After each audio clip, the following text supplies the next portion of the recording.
अरे भी सिर्फ नौकरी से काम नहीं चल, नौकरी मिल जाए तो कर लो, नहीं मिलेगी तो क्या बेकार बैठोगे। 2 बच्चे और एक विधवा, सवाल हो गया जिंदा रहने का। आज उसकी हालत ये है उस महिला की कि उसके पास 20 वर्कर काम कर रहे हैं और उसकी इनकम लाखों में। हमें नया कुछ करने के लिए थोड़ा कष्ट करना पड़ेगा। लखनऊ में जॉब निकली पीएन की, पीएचडी लोगों ने भी अप्लाई कर दिया। क्यों ऐसा करते हो? अगर तुमने पीएचडी की है, गली के बच्चों को बुलाओ, उनसे फीस लो, ट्यूशन लो, काम शुरू करो, रोटी चलाओ, आगे बढ़ो। वो यही सोचता है कि मुझे तो नौकरी कहीं मिले। ये सोच गलत है। मैं क्यों ना ऐसा काम करूं, दूसरों को नौकरी दूं। आप क्यों पीछे हटते हैं? काम तो छोटा होता ही नहीं। गॉडसंस का जन्म कैसे होता है? मैं अकेला ऐसा दीवाना था जो 12, 15, 16, 18 घंटे काम करता, इसीलिए कोई ऑफिसर मुझे कुछ कहे ना। अपनी इज्जत को बचाने के लिए ज्यादा काम करना। 31 साल नॉर्दर्न रेलवे में सर्विस करने के बाद 14-15 हजार रुपए महीना तनख्वाह, 4 बच्चों को पालना, इस गरीबी से लड़ाई कैसे लड़ी जाए। 31 साल में जो हम एक छोटे मोटे साहब कहलाते थे, केवल 3 घंटे में छोड़ दी। मैंने कहा कल तक तो आप मुझे सर कहते थे, अब मैं आपको सर कहूँगा। फिर मुझे किसी ने कहा आपके पास चेतक स्कूटर है तो क्या इससे आप बिल्डर का काम कर पाएंगे? कौन मानेगा कि आप बिल्डर हैं? ये मुझे कामयाब होना है। बीएल गौड़ को तो अपने नाम की इतनी चिंता थी कि उसे क्या क्वालिटी नहीं डाउन होने दूंगा, चाहे बिके ना बिके। धीरे धीरे लोगों को बात समझ में आई कि अगर कोई क्वालिटी का माल लेना है तो वो गौड़ के पास जाओ। वो परमात्मा आज यहाँ ले आया।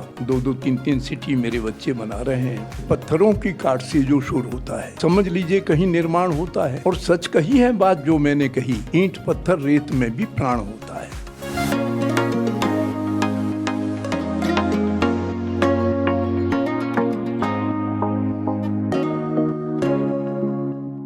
जनपद अलीगढ़ के कोमला गांव से एक सिविल इंजीनियर 1979 में नॉर्दर्न रेलवेज़ की अपनी नौकरी छोड़ते हैं।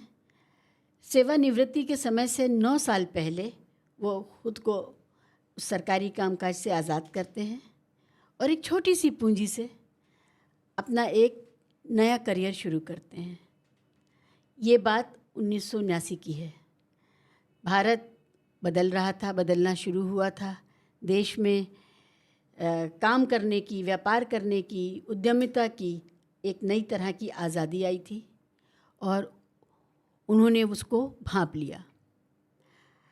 आज उनकी जो सफलता की गाथा है वो मेरे पिताजी के लिए भी उतनी ही इंस्पायरिंग है जितनी मेरे लिए है और उतनी ही मेरे बेटे या उनसे छोटे बच्चों के लिए है। हर पीढ़ी को इंस्पायर करने वाली एक शख्सियत आज हमारे साथ इस बातचीत में मौजूद हैं बनवारी लाल गौड़ साहब। आपने जिन्होंने भी दिल्ली में कभी आए हैं या दिल्ली एनसीआर में कभी घूमे हैं तो उन्होंने गॉडसंस के बोर्ड्स और गॉडसंस की हाउसिंग सोसाइटीज़ और बहुत सारे प्रोजेक्ट्स देखे होंगे। गॉडसंस के बानी, उसके जन्म देने वाले और आगे बढ़ाने वाले और यहाँ तक लाने वाले। घर में ऐसा एक बनाऊं बाहर जिसका द्वार खुले और खिड़की एक लगे ऐसी जो अंबर की ओर खुले। वो साहित्यकार भी हैं, वो कवि भी हैं। आज उनसे बात करेंगे कहाँ से कहानी शुरू होती है जो यहाँ तक पहुँचती है। गौड़ साहब, बहुत बहुत स्वागत है। जी नमस्कार। गौड़ साहब हमारे परिवार के पुराने परिचित और मित्र हैं। हमने बहुत कुछ उनसे सुना है और जब भी सुनते थे तो ये लगता था कहीं इसको रिकॉर्ड कर लिया जाए, तो आज वही करने बैठ गए। गौड़ साहब बहुत बहुत शुक्रिया। Thank you. आज हम आपसे वो बातें करेंगे जो हम सुन तो चुके हैं, लेकिन हमारे दर्शकों के लिए आप दोहरा दीजिएगा। जी। क्या बात थी? हमने तो सुना है ये जो उद्यमिता है, एंटरप्रेन्योरशिप है, ये कुछ ख़ास परिवारों के अंदर है या कुछ ख़ास जाति में जो लोग जन्मते हैं, जैसे मारवाड़ी परिवारों में है, तो उस तरह का हम सुनते हैं। आप तो पंडित जी हैं, ये कहाँ से आपको लगा कि आप नौकरी छोड़ें और छोटी सी पूंजी से बस अपनी मेहनत और विश्वास के सहारे? गॉडसंस का जन्म कैसे होता है? जी, जैसा आपने कहा भी और मैं भी बता रहा हूँ कि 31 साल नॉर्दर्न रेलवे में सर्विस करने के बाद एक दिन ये विचार आया कि हमारी ज़िंदगी ऐसे ही चली जाएगी। 14-15 हज़ार रुपये महीना तनख्वाह, 4 बच्चों को पालना, बड़ा बच्चा, सबसे बड़ा बेटा जो अब नहीं है दुनिया में, वो MBBS में है, दूसरा CA कर रहा है, तीसरा BSc में है, बेटी 12वीं में है। ऐसे नाजुक मौके पर और मैं ज़िंदगी को कैसे चला रहा हूँ 15,000 रुपये में, 15-16,000 रुपये में, तो एक बड़ी खींचतान की ज़िंदगी बनी रहती थी। तो मेरे मन में एक दिन विचार आया कि इस गरीबी से लड़ाई कैसे लड़ी जाए। तो सोचा कि व्यापार ही एक माध्यम है। बंधी हुई तनख्वाह में ये सब नहीं चलेगा। अगर व्यापार समाज में जिंदा रहना है और बच्चों को इज्जत देनी है तो मुझे कुछ करना होगा। ये आवाज़ मेरी तो सोच थी। इसके पीछे जिसे मैं ईश्वर कहता हूँ, जिसे मैं गॉड कहता हूँ, उसका एक बहुत बड़ा हाथ मेरे ऊपर था। उसने कहा छोड़ नौकरी। और 31 साल में जो हम एक छोटे मोटे साहब कहलाते थे, रेल की पटरियों पे जो छाता लगा रहता है, एक ठेला चलता है, 4 आदमी वो थे हमारे पास, 4 आदमी घर में नौकर थे। एक रेलवे की बहुत बड़ी कोठी थी, 1000 में बनी हुई, गज में बनी हुई। एक गाय थी, कुत्ता था, सारी इतनी सुविधाएं सब केवल 3 घंटे में छोड़ दी। और जब मुझे इस बात के लिए रेलवे के इंजीनियर्स को पता लगा, एक तो मेरी आदत थी कि जिस काम को करो शिद्दत से करो, मतलब उसमें तन मन और अपनी अगर पूंजी भी है तो वो भी लगा दो। तो मैं रेलवेज़ में होते हुए, मेरे साथी थे, 8-9 घंटे के बाद छुट्टी और बच्चों में एंजॉय कर रहे हैं। एक मैं अकेला ऐसा दीवाना था जो 12, 15, 16, 18 घंटे काम करता था। इसलिए कि रेलवे के बददिमाग कोई ऑफिसर मुझे कुछ कहे ना, अपनी इज्जत को बचाने के लिए ज़्यादा काम करना, ये मेरी शुरू से वहाँ बात थी। और मैं अपने सम्मान के लिए कई बार ट्रांसफ़र हुआ, कई बार पनिशमेंट हुआ, क्यों मैं गलत बात के आगे झुकना नहीं चाहता था। और एक दिन जहाँ से शुरू हुई बात, वो परमात्मा आज यहाँ ले आया कि 2-2, 3-3 सिटी मेरे बच्चे बना रहे हैं।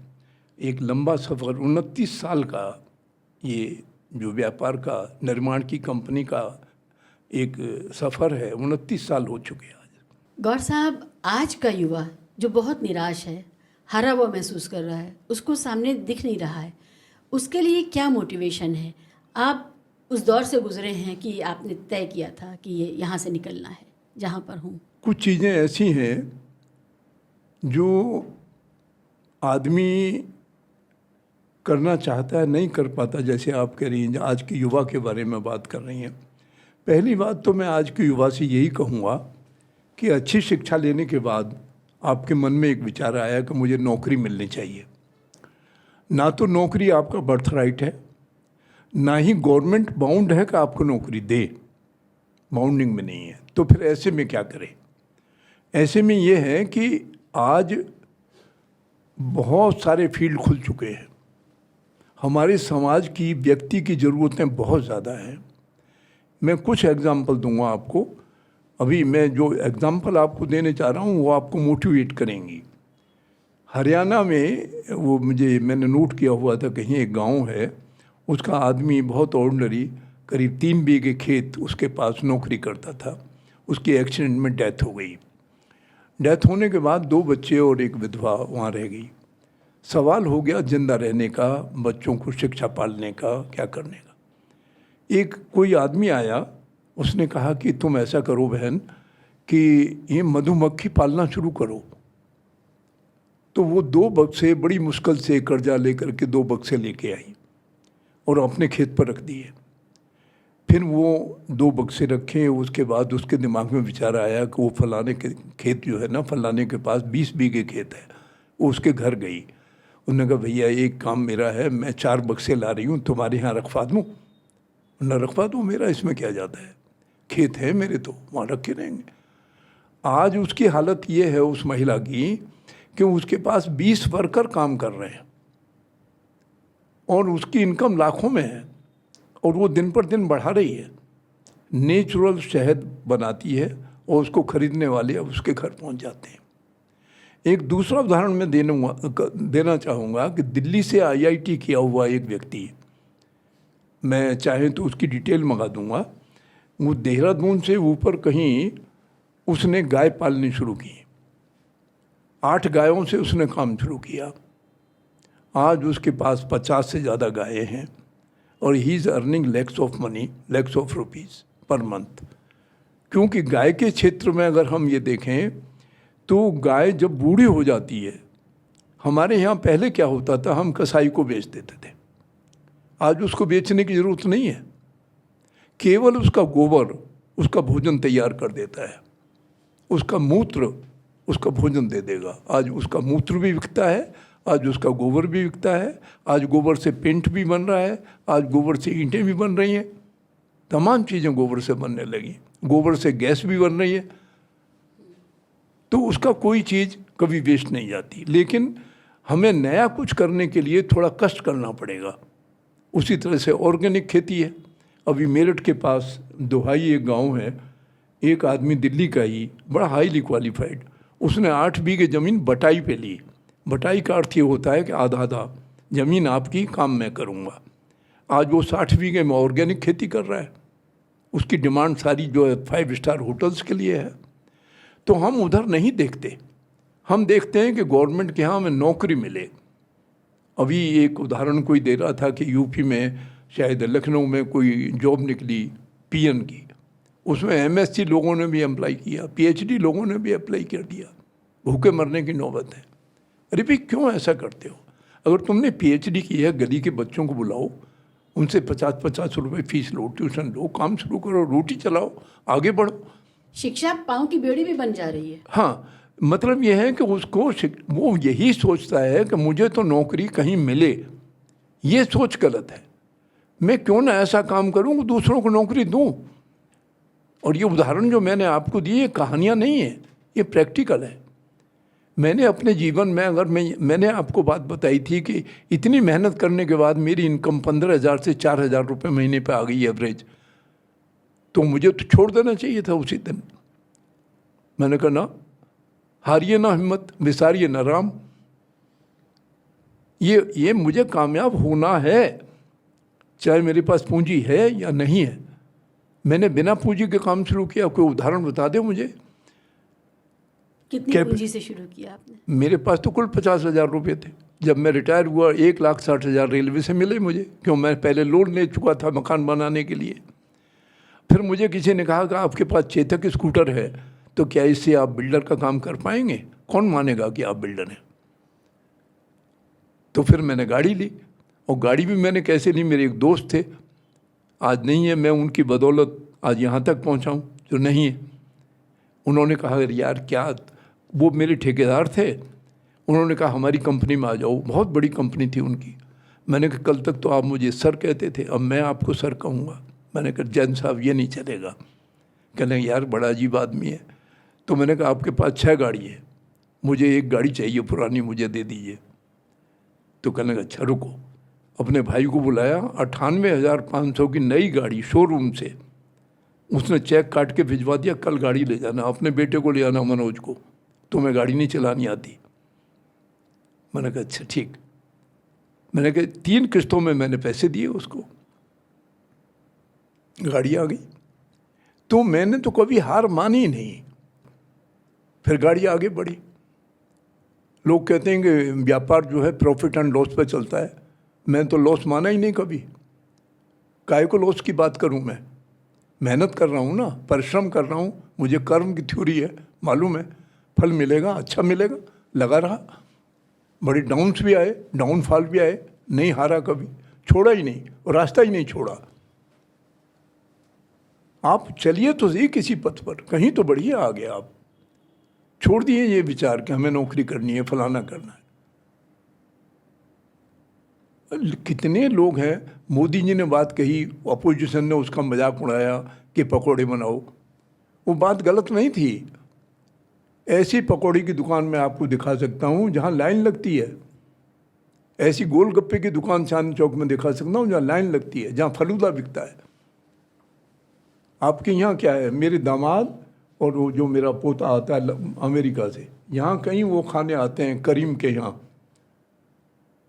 तो वो मानते ही नहीं है और करीम के यहाँ आएंगे। उसने अपना नाम पैदा कर दिया करीम ने। आप क्यों पीछे हटते हैं? आप ये हटते हैं अरे छोटा काम है, बड़ा काम तो छोटा होता ही नहीं है। काम तो झाड़ू वाले का भी छोटा नहीं है। तो इस चीज़ से युवा भाग रहा है, उसको भागना नहीं चाहिए। उसे नाकारा नहीं होना चाहिए, उसको नेगेटिव विचार जो हैं उसके मन में नहीं आने चाहिए। मैं हूँ, मेरा वजूद है, मुझे कुछ करना है, ये जब तक सोच नहीं आएगी उसमें तो युवा आगे नहीं बढ़ेगा। आपने जब छोड़ा उस समय पत्नी से और परिवार से साथ मिला आपको पूरा? जब नौकरी छोड़ी आपने 9 साल पहले, हाँ, तब परिवार में ये तो नहीं भाव आया कि अरे कैसे होगा? नहीं, नौकरी छोड़ दी? वो भाव आया 2 महीने के बाद। 2 महीने तो इन्होंने जिस दिन मैं आया ढोल बजे, पार्टी हुई और ये हुई।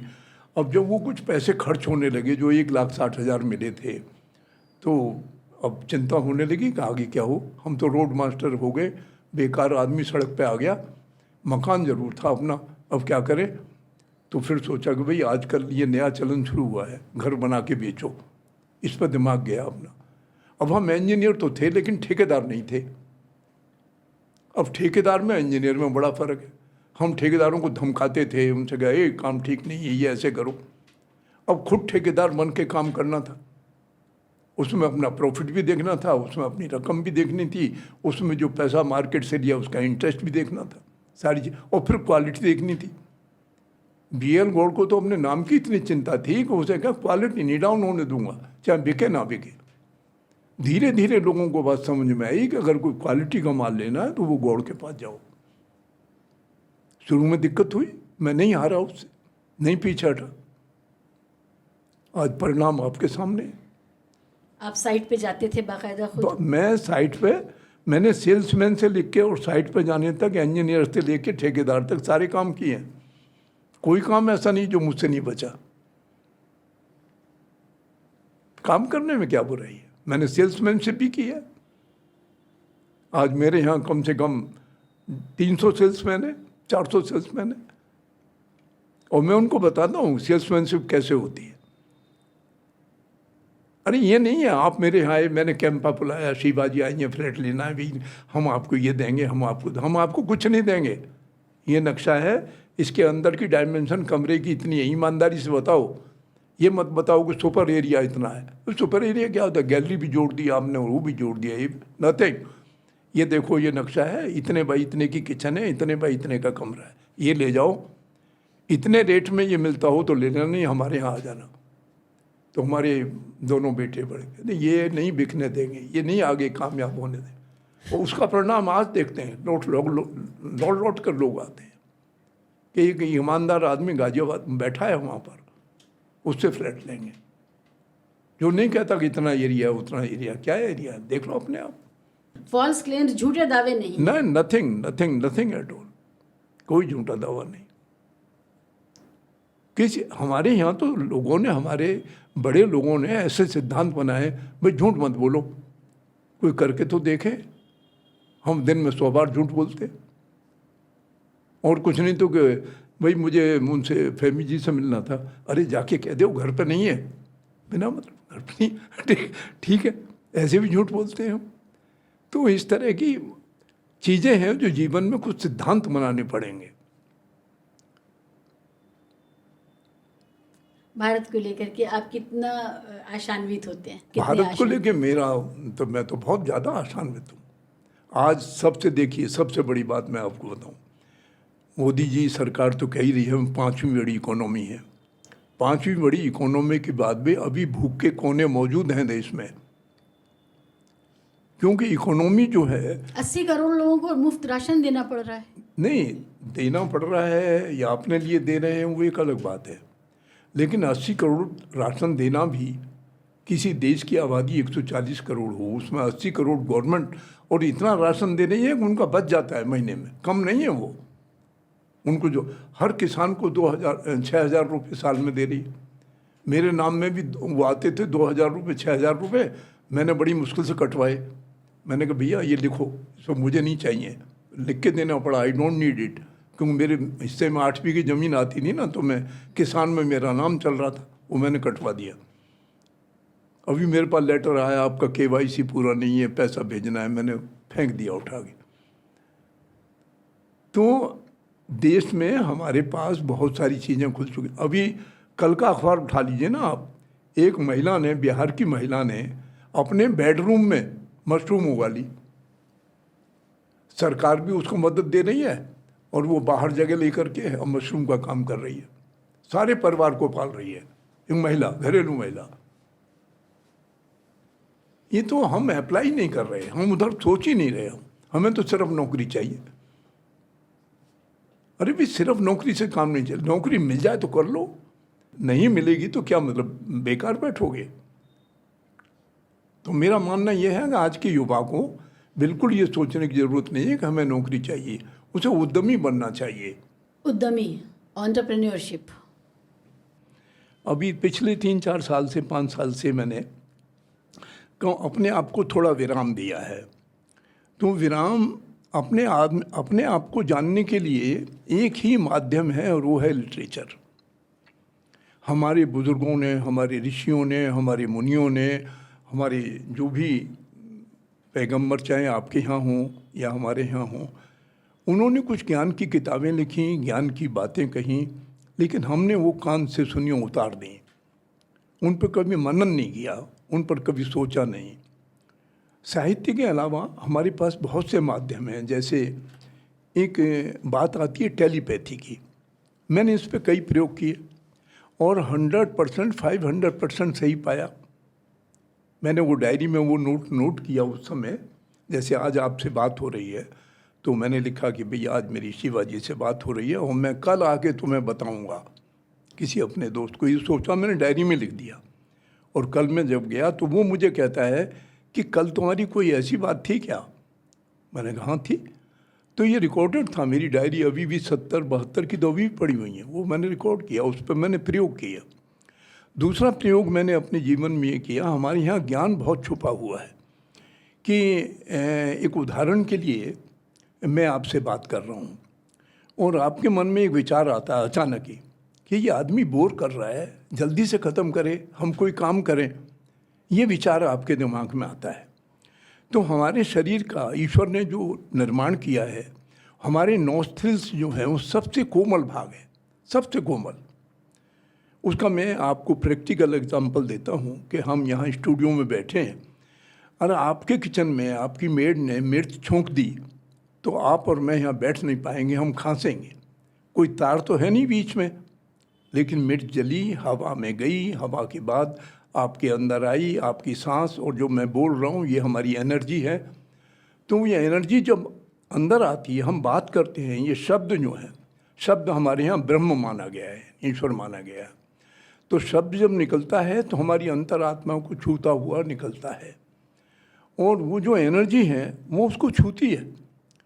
तो जो गलत विचार आपके दिमाग में आया मेरी प्रति, वो कहाँ अंदर है, आप कह नहीं पाएंगी, समाज की वजह से और मैनर्स की वजह से। लेकिन वो जो हवा आपके नोस्ट्रिल से निकल रही है वो मुझे छू रही है।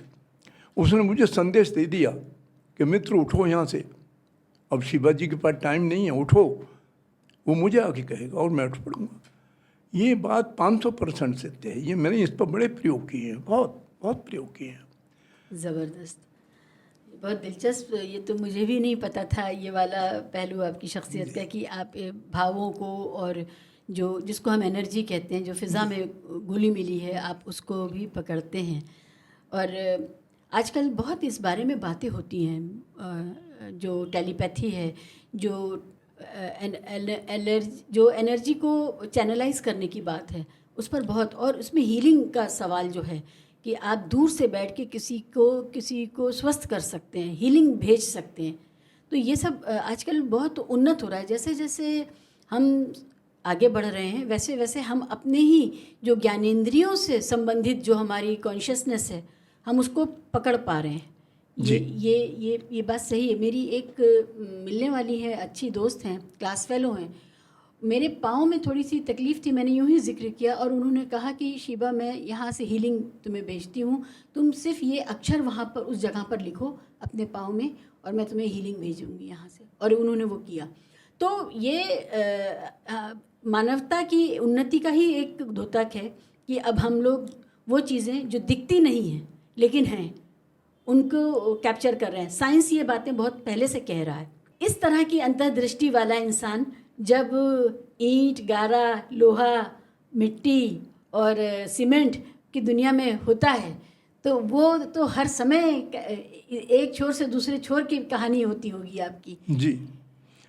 इसके बारे में मैं ये कहूँगा कि यही सवाल जो आप पूछ रही हैं आज स्टूडियो में, करीब 15 साल पहले मुरादाबाद में दैनिक जागरण के एक पत्रकार ने मेरे से पूछा मंच पर।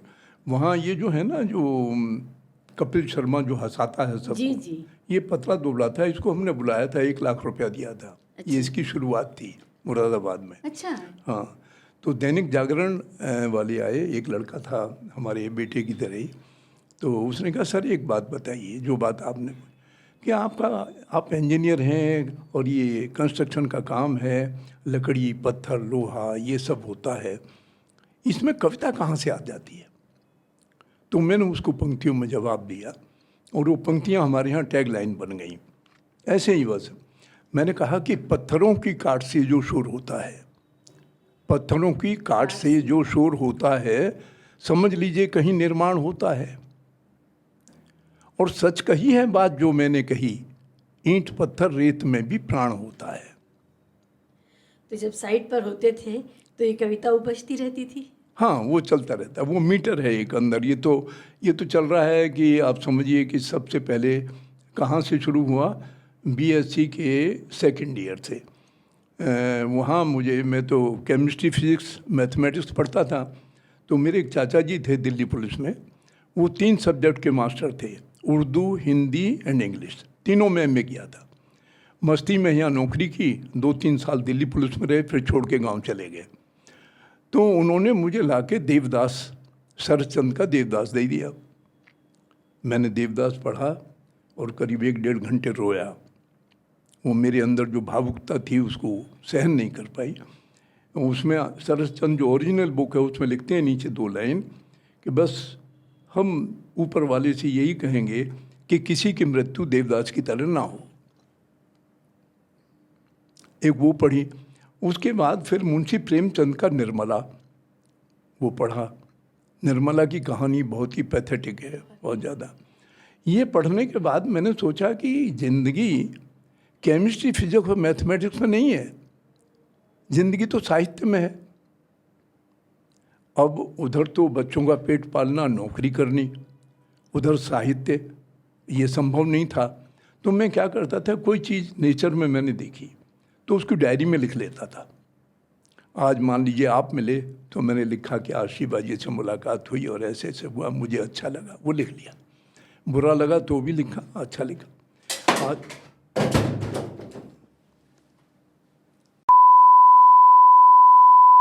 तो अभी भी कुछ जो आजकल फेसबुक पे लिखा जा रहा है, टनों के हिसाब से, नोट गिनती में नहीं, टन के हिसाब से लिखा जा रहा है। किसी ने 2 लाइन लिखी कि मैं कवित्री हूँ, किसी ने 2 लाइन लिखी तो मैं बड़ा कवि हूँ, किसी ने एक गज़ल का एक मतला कह दिया तो मैं बड़ा शायर हूँ। और ये बीमारी जो लगी है लोगों को, ये बड़ी ख़तरनाक है। ये क्या है, ये साहित्य को सत्यानाश कर रहे हैं। अभी एक अपना पर्सनल बात, हिंदी साहित्य, ये जो अपना हिंदी भवन है दीनदयाल उपाध्याय मार्ग पर, मुझे बुलाया गया मुख्य अतिथि के रूप में। उसमें लक्ष्मी शंकर वाजपेयी थे और बड़े बड़े विद्वान थे, हम मंच पर बैठे थे। तो मैं मुख्य अतिथि था, उसमें मुख्य अतिथि का अध्यक्ष था। तो एक डॉक्टर सत्यवती या क्या जालंधर से आई हुई थी, उन्होंने उनकी 3 पुस्तकों का लोकार्पण था। अच्छी खासी करीब 100 आदमियों की भीड़ थी। तो वो मुखछंद रचनाएं थीं। मुखछंद रचनाओं में शायद आप जानती हो पढ़ा कि कविता 2 प्रकार की होती है, मीटर के बिना। हाँ, एक मुखछंद, एक छंद, एक छांदस, एक अछांदस, ये 2 हैं, जिसको इंग्लिश में फ्री वर्स भी कहते हैं। तो वो बार बार क्या कह रहे थे कि जब उनसे कहा गया कुछ बोलिए तो उन्होंने कहा मैंने ये छंद मुक्त कविता जब लिखी है, मैंने छंद मुक्त कविता, और ये छंद मुक्त कविताओं पर मैंने बड़ी परिश्रम किया है 3। मैं सुनता रहा लेकिन मन मेरा थोड़ा सा उसे बर्दाश्त नहीं कर रहा था। मुझसे कहा कुछ बोलिए। मैंने कहा सबसे पहले तो मैं डॉक्टर साहब से माफ़ी मांगूंगा, और मैं स्वयं तो डॉक्टर नहीं हूँ लेकिन साहित्य में थोड़ा बहुत अध्ययन किया है। तो मैं उनसे ये कहूँगा, ये गुजारिश करूँगा कि छंद मुक्त कोई कविता होती ही नहीं है, मुक्त छंद होती है। अब वो एकदम पसीने पसीने हो गई बिल्कुल। तो मैंने कहा कि अगर आपने छंद निकाल दिया तो अखबार की लाइनें हो गई, रिदम तो रहेगा। फिर मैंने उन्हें अपना एक उदाहरण वहाँ अपनी कविता उन्हें सुनाई, तो हॉल तालियों से गूंज उठा और कहने लगे कि, और वास्तव में आपको बताऊं कि मैंने एक नई विधा ईजाद की है साहित्य में। गीत कविता ये तो था ही, गीत है, कविता है, गज़ल है, हाइकू है, दोहा है, चौपाई है, ये तो सब था ही। ये मुख छंद और ये जो कविता है, कविता और गीत अलग है। गीत कविता मुख, कविता के दो भाग हो गए, मुख छंद और गीत कविता। लेकिन गीत गीत रहा। जब पहला आदमी धरती पर आया दुनिया में, सृष्टि में, ब्रह्मांड में, जब पहले आदमी ने जन्म लिया तो उसने क्या कहा? हुआ हुआ हुआ हुआ हुआ, रोया।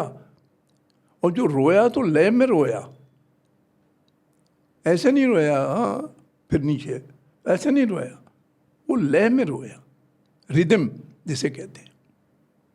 और जब वो दुनिया से गया तब भी रिदम में गया। राम नाम सत्य है, सत्य बोलो गत्य है, रिदम है, पूरा गीत है। तो गीत की उत्पत्ति मनुष्य के साथ हुई। और कविता, तो कविता के लिए कहा है कि गीत कविता का हृदय है। गीत कविता का हृदय है, अजस्र प्रभावमय है, गीत कविता का हृदय है। ज़बरदस्त। मुझे लग रहा है मैं हिंदी साहित्य की कक्षा में हूँ इस समय और कविता के बारे में विश्लेषण हो रहा है। और मैं इसीलिए मैं बहुत साहित्यकारों से और बहुत प्रोफेसर से मुलाकात रहती है और ये बातें होती रहती हैं। लेकिन ये बातें जब आपसे होती हैं तो वो अलग मज़ा देती हैं। इंजीनियर साहब से जब ये बातें होती हैं तो मैं वापस इस पर ही आना चाहूँगी कि ज़िंदगी को जिस तरह आप देखते हैं, जिस तरह आप समझते हैं, जो शुरुआत आपने 79 में की, ये भरोसा था? और ये कैसे शुरुआत की? क्या था पहला प्रोजेक्ट? गॉडसन्स तो आज शहर के शहर निर्माण कर रहा है, लेकिन वो जो छोटी शुरुआत थी वो क्या था, वो जानना सबसे है। पहला प्रोजेक्ट तो मैं आज भी आपको नहीं बताऊंगा, लेकिन दूसरे का बताऊंगा। कारण क्या है कि वो बहुत छोटी बात हो जाएगी। तो जो छोटी बात थी जहाँ से शुरुआत हुई वो 200 गज का प्लॉट था, यानी उससे पहले ही हो चुकी थी शुरुआत, लेकिन वो नहीं बताऊंगा। वो नहीं बताएंगे। तो 200 गज के प्लॉट से अब सवाल आया कि उसे खरीदा कैसे जाए। ये कृष्णा नगर दिल्ली की बात है और वहाँ उस समय 7,000 रुपये गज का भाव था 1990 में। आज तो वहाँ 2 लाख, 3 लाख, 4 लाख रुपये गज है, 5 लाख रुपये गज है। उस समय 7,000 रुपये गज था। तो अब उसको खरीदने में क्या किया जाए। फिर मैंने 1-2 मित्रों से कहा, अपने फादर इन लॉ से कहा, सबसे। मेरे फादर इन लॉ कहने लगे नहीं कोई बात नहीं, आप ले लीजिए पैसा, और मेरा एफडी का है। मैंने कहा जी मैं आपको 18% दूंगा। कि नहीं नहीं नहीं ये तो ज़्यादा है, एफडी में तो 7%, 6% मिलता है। मैं कहा नहीं मैं इतना ही दूंगा। मैंने उनसे भी पैसा लिया, दोस्तों से पैसा लिया और वो काम शुरू कर दिया। तो पहले महीने में मेरी जो एवरेज इनकम आई 4 महीने के बाद बना के मैंने सेल भी कर दिया। 200 गज का प्लॉट 4 महीने में बना के सेल भी कर दिया और एवरेज इनकम आ गई 6,000 रुपये। एवरेज इनकम जो 15,000 थी रेलवे में, वो 6,000 रुपये आ गई। अब मैंने घर में किसी को नहीं बताया, मैंने ये बताऊंगा तो बड़ी मुसीबत हो जाएगी। फिर दूसरा शुरू किया। फिर वो बना के हमने बेचा, फिर 12,000 रुपये आ गए। फिर आगे बेचा तो 25,000 रुपये आ गए। हमने अब मज़ा आने लगा। तो फिर धीरे धीरे धीरे शिवाजी हम ऐसे ये बढ़ते चले गए और उसके ऊपर वाले की कृपा होती चली गई। और आज कंपनी कब बनी? कंपनी 95 में, 6 साल बाद। हाँ, गॉडसन्स इंडिया लिमिटेड का जन्म ये उसमें हुआ। तो तब तक ये 6 साल में जो इतनी कहानी आगे बढ़ गई थी कि विश्वास पैदा हो गया कि यही करना जी, है। जी। और कंपनी भी बन गई। हाँ। और फिर बड़े प्रोजेक्ट सामने आने लगे धीरे धीरे। एक 29 साल में आज यहाँ पर है। अभी कहाँ कहाँ काम चल रहा है? अभी करीब करीब गौड़ यमुना सिटी तो आप देखा होगा आपने, 250 एकड़ में, वहाँ भी चल रहा है। और बाकी प्रोजेक्ट में प्रोजेक्ट है। असल में गौड़ सिटी में क्या है, काम ख़त्म नहीं होने में आ रहा। अभी हॉस्पिटल तैयार हुआ, स्कूल 4 तैयार हो गए। एक स्कूल जो गौड़ सिटी में है उसमें 4,500 बच्चे हैं। और एक नया प्रयोग किया हमने कि वो बात करनी है तो सत्य की करनी है। मोदी जी कहते हैं बेटी बचाओ बेटी पढ़ाओ, हमने वो शुरू किया। मेरी जो बहू है मंजू, वो देखती है चारों प्रोजेक्ट। तो उस कुछ बच्चों को लेकर मोदी जी से मिलने गए, तो उन्होंने बड़ी अवहेलना से कि ये जितने बिल्डर हैं, जब पूछा पता चला कि ये कोई बिल्डर हैं, तो उन्होंने ज़्यादा ध्यान नहीं दिया, बस ऐसे आशीर्वाद देते हो। तो एक लड़की ने कहा कि सर एक सेल्फी तो बनती है। वो लौट आए, पूछा कि तुम्हारे पिताजी क्या करते हैं, कि जो बड़े गौड़ साहब हैं उनके ड्राइवर हैं। तो फिर वो मोदी जी इंटरेस्टिंग हुए। फिर दूसरी से पूछा कि वो स्कूल के बाहर मेरे पिताजी केले बेचते हैं। वो सारी लड़कियां जो हम ले गए थे, वो बिल्कुल जो हमने नया प्रयोग किया है, 40 लड़कियों का बैच आता है हर साल। अब वो 10+2 में 3 तो शायद 2-3 लड़कियां, जैसा मैंने सुना है, एनडीए में चली गई हैं, क्योंकि हमारे यहाँ एनसीसी भी है। तो वो जब किसी लड़की का जन्म होता है तो कई परिवार सुधर जाते हैं, किसी लड़के का जन्म होता है तो अपना परिवार सुधर जाता है। तो वो उस प्रयोग पर हम चल रहे हैं। अभी हमारी जो वेदों पे स्टडी नहीं हुई है, हमारी सबसे दुनिया की प्राचीन पुस्तकें वेद हैं। अभी 2023 में हमने गुरुकुल खोल दिया है। कहाँ? वहीं गौड़ सिटी में। गौड़ सिटी में उसमें 40 बच्चे हैं, 3 शास्त्री हैं। सबका खाना, सबका पहनना, सबका रहना, सबकी एजुकेशन टोटली फ्री। 6ठी से शुरू होगी और 12वीं में जाके ख़त्म होगी। वेद पूरा ख़त्म कराएंगे। वेदों का जो ज्ञान है, जो कहना चाहिए कि अभी तक वो चीज़ें जो पूरे भारत को, क्या पूरे विश्व में जो आनी चाहिए थी, जी जी, और एक उसको लेकर के एक बात होनी चाहिए थी, वो पूरा प्रोजेक्ट रुका हुआ है। दूसरे धर्म ग्रंथों की किताबों पर बहुत चर्चा होती है, वेदों पर उतनी चर्चा बाहर नहीं होती है। तो ये इससे एक तो ये कि हमारा जो पूरा नॉलेज का जो बैंक है वो खुलेगा, सबके लिए अवेलेबल होगा। और इसमें मैं सोचती हूँ कि इसमें सभी समाज के सभी वर्गों के लोग आए, है ना। हाँ। जैसे कोई भी इंसान मेडिसिन पढ़ने के लिए आज़ाद है, वैसे ही कोई भी इंसान इस तरह के जो हमारा स्पिरिचुअल ज्ञान है उसके लिए भी आज़ाद है। ये अवेलेबल होना चाहिए। और हम सब धर्मावलंबियों ने अपने सारे सिस्टम्स को इतना क्लोज रखा है कि बाहर की ना हवा आनी चाहिए ना बाहर जानी चाहिए। तो ये बहुत, मैं आ करके भी देखना चाहूँगी इसको। आप आइए। और जी, ये बहुत दिलचस्प है। हाँ, मुझे तो कई बार कह चुके हैं, अभी तक मैं नहीं गया, यानी 1 साल पूरा बीत गया जी। वो पंडित जी हैं वहाँ पर, वो कहते हैं कि बाबूजी एक बार तो आइए। लेकिन फिर वो जो हमारे कोई फंक्शन होता है तो उसमें से 10-12 विद्यार्थी गुरुकुल वाले आते हैं, वेद मंत्रों का उच्चारण करते हैं, बहुत अच्छा लगता है। तो आप कभी आइए वहाँ पर जी, और इनको भी लाइए, फैमिली पूरा आइए, परिवार देखिए। ज़रूर ज़रूर।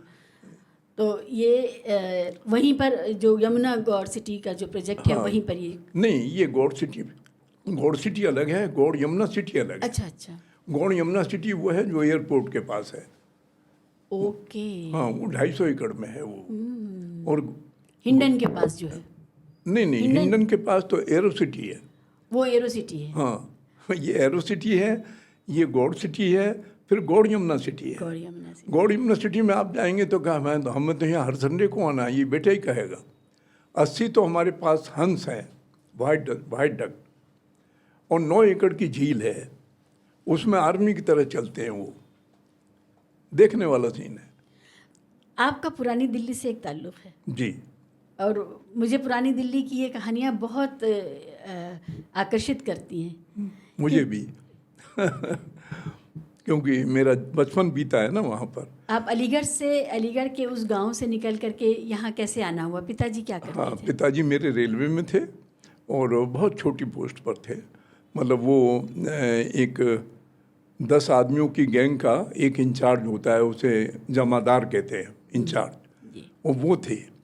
तो वो पढ़े होंगे 8वीं तक 9वीं तक बस, लेकिन सारी इंग्लिश पढ़ लेते थे, इंग्लिश का पेपर भी पढ़ लेते थे। उनको इतनी प्रैक्टिस हो गई ये लेवल देख देख करके, तो वो कहते थे कि ये जो पार्सल है, बहुत बड़े पार्सल होते थे, तो उनको 10 आदमी मिले हुए थे, ये नागदा जाएगा, ये पूना जाएगा, ये वहाँ जाएगा, उसको अलग अलग करा के फिर उनसे कहते थे वो गाड़ी इतने बजे जाएगी, ये माल वहाँ पहुँचाओ, गार्ड को दो, गार्ड से इस स्लिप पे साइन कराओ।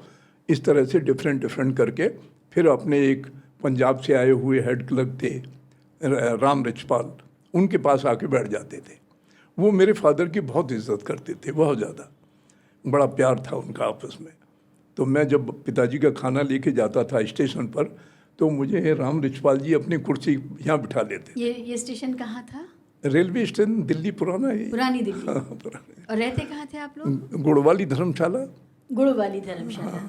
वो उसमें ₹2.25 महीने का एक मकान था। एक मकान कह सकते हैं, या आप कह सकते हैं कि उसे स्लम कह सकते हैं आप, यानी उसका एरिया रहा होगा 15 बाई 12-13 का, एक कमरा, दैट्स ना।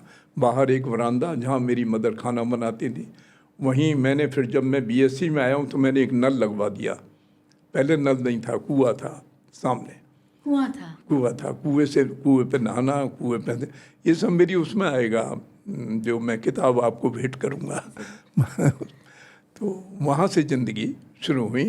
तो 3 साल मैं गांव में रहा, और यही एक कारण है कि मेरे साहित्य में से गांव नहीं निकलता। वहाँ के पीली सरसों के खेत, वहाँ पीपल। अभी जाते हैं गाँव? हाँ, वहाँ पीपल, अब जाता हूँ।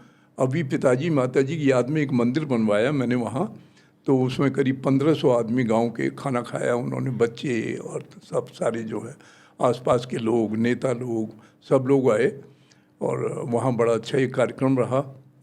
काफ़ी लोग मतलब इकट्ठे हुए। तो मैं गया वहाँ पर। 50 बीघे ज़मीन हमारे पास अब थी, 5 भाई थे हम। तो फिर धीरे धीरे बढ़ते बढ़ते 8-8 बीघे आ गई। एक भाई ने अपनी सेल कर दी, तो हम चारों भाइयों के पास अभी 8-8 बीघे ज़मीन है। तो मैंने अपनी सारी ज़मीन एक भाई को दे दी है। हालांकि वहाँ भाव अब इस समय 8 लाख रुपए बीघे का है। तो मैंने कहा ये तू ही मालिक है, मुझे क्या करना है। कोमला गांव को अपना ये बालक याद है, और बालक भी उसको याद करता है अपने गांव को। जी हाँ, वो बालक याद है। उस बालक को तो असली रूप में मेरी किताब में आप देखेंगे कि वो बालक किस गांव में कैसे रम गया वहाँ से। और सच बताऊं तो आपको वहाँ से आने का मुझे दुख हुआ। कितनी गरीबी, घोर गरीबी में वहाँ रहना, रेत में खेलना। अभी जो होली गई है, गांव की होली आप देखेंगे तो आप ताज्जुब कर जाएंगे। अब तो वहाँ कुछ थोड़ा सुधार हो गया, नहीं तो रास्ते में जो रेत होता था उसको कपड़े में बांध के ऐसे लड़के जो है, बच्चे 4ठी क्लास 5वीं, ऐसे हाथ में लटकाए रहते थे जैसे कोई खाना हो या कुछ हो, और आपकी जरा से निगाह पड़ी तो आपके ऊपर फेंक दिया। ये होली होती थी गांव में। और अब तो बहुत सुधार हो गया, बहुत ज़्यादा। और पुरानी दिल्ली जब आपका आना हुआ तो फिर पढ़ाई लिखाई सारी यहीं से हुई? पढ़ाई मेरी 1-2 साल वेस्ट हुए कि वहाँ मैं जब यहाँ 47 में ये सब सीन हुआ, मैं शुरू से यानी यहाँ होता था पहली क्लास, दूसरी क्लास, तीसरी क्लास और चौथी क्लास। उसके बाद 5वीं शुरू होती थी हायर सेकेंडरी से। ये 4 साल पढ़ना होता था। यहाँ ये नहीं होता था कि अब ये नर्सरी है, प्री नर्सरी है, ये कुछ नहीं होता था। ये पहली क्लास, पहला दर्जा जहाँ से शुरू। तो यही गौरीशंकर मंदिर में। अब मैं गांव में गया तो पहले दर्जे में वहाँ की पढ़ाई दूसरी थी। एक तख्ती होती थी, उसके ऊपर हम गेरू लगाते थे। गेरू जिससे गेरू, जी मैं जानती हूँ, लाल। हाँ, लाल गेरू लगाते थे। फिर एक घोटा होता था, जैसे कांच की चूड़ी होती है ना, वो इतना मोटा होता था, उसको घोटा कहते थे। फिर उसके ऊपर हम घोटा रगड़ते थे तो वो ऐसी चिकनी हो जाती थी। फिर एक खड़िया मिट्टी होती थी, और एक उसको एक छोटा सा मिट्टी का, जिसको बोध का कहते थे, उसमें घोल करके एक बंडरक होती थी, बांस की तरह होती है। तो वहाँ से वो तोड़ी, उस चाकू से कलम बनाई, और पंडित जी उसमें एक छेद कर देते थे। तो वो उसमें मिट्टी ली और उसके ऊपर इमला, मास्टर जी इमला बोलते थे, हम इमला लिखते थे। तो गेरू से पुती हुई जो तख्ती थी उस पर मिट्टी की स्याही थी? हाँ, मिट्टी से इमला लिखी जाती थी। ये वहाँ का था। और वहाँ की जो मैथमेटिक्स था वो तो खैर आज मैं अपनी पोती को या पोते को बताता हूँ तो बहुत हंसते हैं। यानी मैंने तीसरी क्लास तक वहाँ पढ़ा, तो तीसरी में हमें पहाड़े पढ़ाए जाते थे। तो वो पहाड़ा था जैसे अद्धा पौआ पौन सवैया जोड़ा ढम्मा। ये क्या है? ये है कि अद्धा का पहाड़ा सुना, आधे का पहाड़ा सुनाइए। आधे का पहाड़ा? हाँ, तो आधे का अद्धा पौना 1/3/4 इसका पहाड़ा बताइए। हाँ, 1 पौन 2 पौन 1.5 3 पौन इस तरह से बताया जाता। फिर अद्धा पौना पौआ सवैया जोड़ा माने 1.5 का पहाड़ा, 2.5 का पहाड़ा, क्योंकि गांव में गुड़ बनता था तो 2.5 किलो का बनता था। अब एक किसान लेके गया है 50 भेली उसने बेची, पढ़ा हुआ है नहीं वो, तो 50 ढम्मा कितना हुआ उतने पैसे ले लेगा। तो 1 ढाम 2 ढाम 5 3 ढाम 7.5 4 ढाम 10 5 ढाम 12.5 इस तरह के पहाड़े होते थे। आपको याद है? कितने ये गांव का मैथ्स है। ये गांव का मैथ था। फिर दिल्ली में दोबारा उसी क्लास से शुरू हुआ। ज़बरदस्त। तो हम लोग तो कभी ये सुन लेते हैं 2 एकम 2, 2 दूनी 4, हाँ। 2 तिया 6, 2 चक्को 8, तो खुश हो जाते हैं कि ये क्या है। ये तो हमारे हेडमास्टर कहते थे ये तो कोई भी याद कर लेगा, 2 दूनी 4 ये क्या है।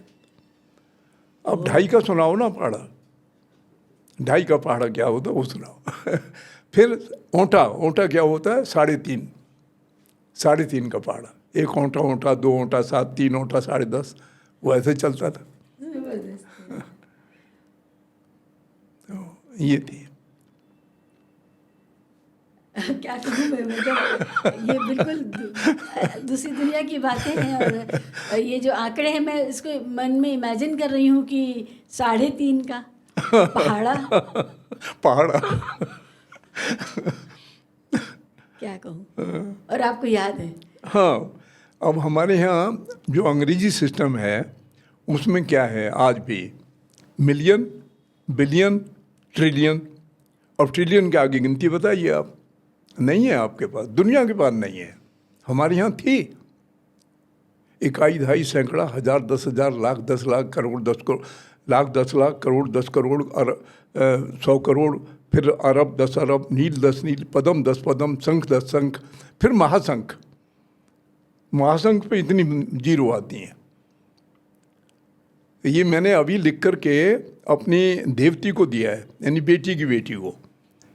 वो कहते दादाजी वो आप सुनाइए वो सुनाइए, तो वो मैंने सारा लिख के उसे मैंने कि ये है महाशंख, अब तू लगा ले कितने ट्रिलियन बनेंगे।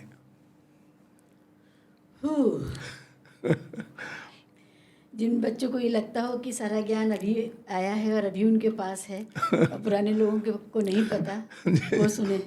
जी। मैथ्स का जो, खैर मैथ्स मुझे बहुत डराती रही है हमेशा। आप तो इंजीनियरिंग के, आपकी तो अच्छी रही ही होगी। जी। तो जो गांव की जो शिक्षा थी उसमें वो इतनी प्रैक्टिकल थी और इतनी उन्नत थी। फिर आपने दिल्ली में आकर के दिल्ली की पढ़ाई करी है, और उस समय आप किस इंजीनियरिंग इंस्टीट्यूट से आपने इंजीनियरिंग की? आज तो हम IIT का ही जलवा देखते हैं। जी नहीं, हमारे यहाँ एक्चुअली क्या था कि मुझे ज़िंदगी में एक आदमी मिला, मेरी किताब में जिक्र है, उसके अलावा ना कोई मेरा गुरु ना मेरा कोई गाइड, यानी कुछ नहीं। मेरे पिताजी भी मेरे गाइड नहीं थे। उनके दिमाग में क्या था, या किसी तरह से इस बच्चे को नौकरी मिल जाए तो हमारा घर चलता रहे, ये था। तो मैं जब BSc फाइनल में था तो मेरी मुलाकात एक ऐसे आदमी से हुई जिसको मैं आज भी सोचता हूँ कि क्या ऐसे आदमी दुनिया में होते हैं। बगीची माधव दास में एक दिन मैं आया दिल्ली यूनिवर्सिटी से पढ़ के, हमने एक कमरा अलग लिया हुआ था, छोटा सा कमरा, हम 3 दोस्त रहते थे उसमें। तो पिताजी से बहाना करते थे कि हम वहीं पढ़ेंगे जा कर के अकेले में। तो वहाँ जाके जगह भी थी पढ़ने की और दोस्तों से गप करने का भी था। तो मैं जैसे आया, साइकिल मैंने रखी, तो एक आदमी 6 फुट लंबा, चेहरे की दाग और एक बंडी पहनी हुई और यहाँ एक तहमत बांधा हुआ, नंगे पाँव ऐसे ऊपर रख के पाँव ऐसे बैठा, ये कैडावरस फेस। कहना ये बॉय कम ऑन। अब ऐसे जो कहा तो मैं तो घबरा गया। मैं गया तो मैंने देखा ये पर्सनालिटी है और मैंने उनके पैर छुए। कहने सिट डाउन, बैठे। In which class do you read in? मैंने कहा जी BSc फाइनल। अच्छा, फिर उसके बाद व्हाट इज़ द टाइम? तो मैंने ऐसे देखा इधर उधर, मैंने I don't know, it must be 5:30। तो कहने लगे what do you mean by time? अब इतनी नॉलेज थी नहीं। मैंने कहा जी time means time. No no, T stand for this, I stand for this, M stand for this, E stand for and then S stand. उनका ये दावा था, डिक्शनरी ले लीजिए आप ऑक्सफोर्ड की, एक पेज पर कोई ऐसे वर्ड होंगे 2-3 जिनको वो जानते हैं, बता देंगे। फिर चाहे उर्दू हो, तमिल हो, चाइनीज़ हो, जर्मन हो, इंग्लिश हो, कोई लैंग्वेज, 21 लैंग्वेजेस की मास्टर थे वो। बाल ब्रह्मचारी, शादी नहीं की उन्होंने।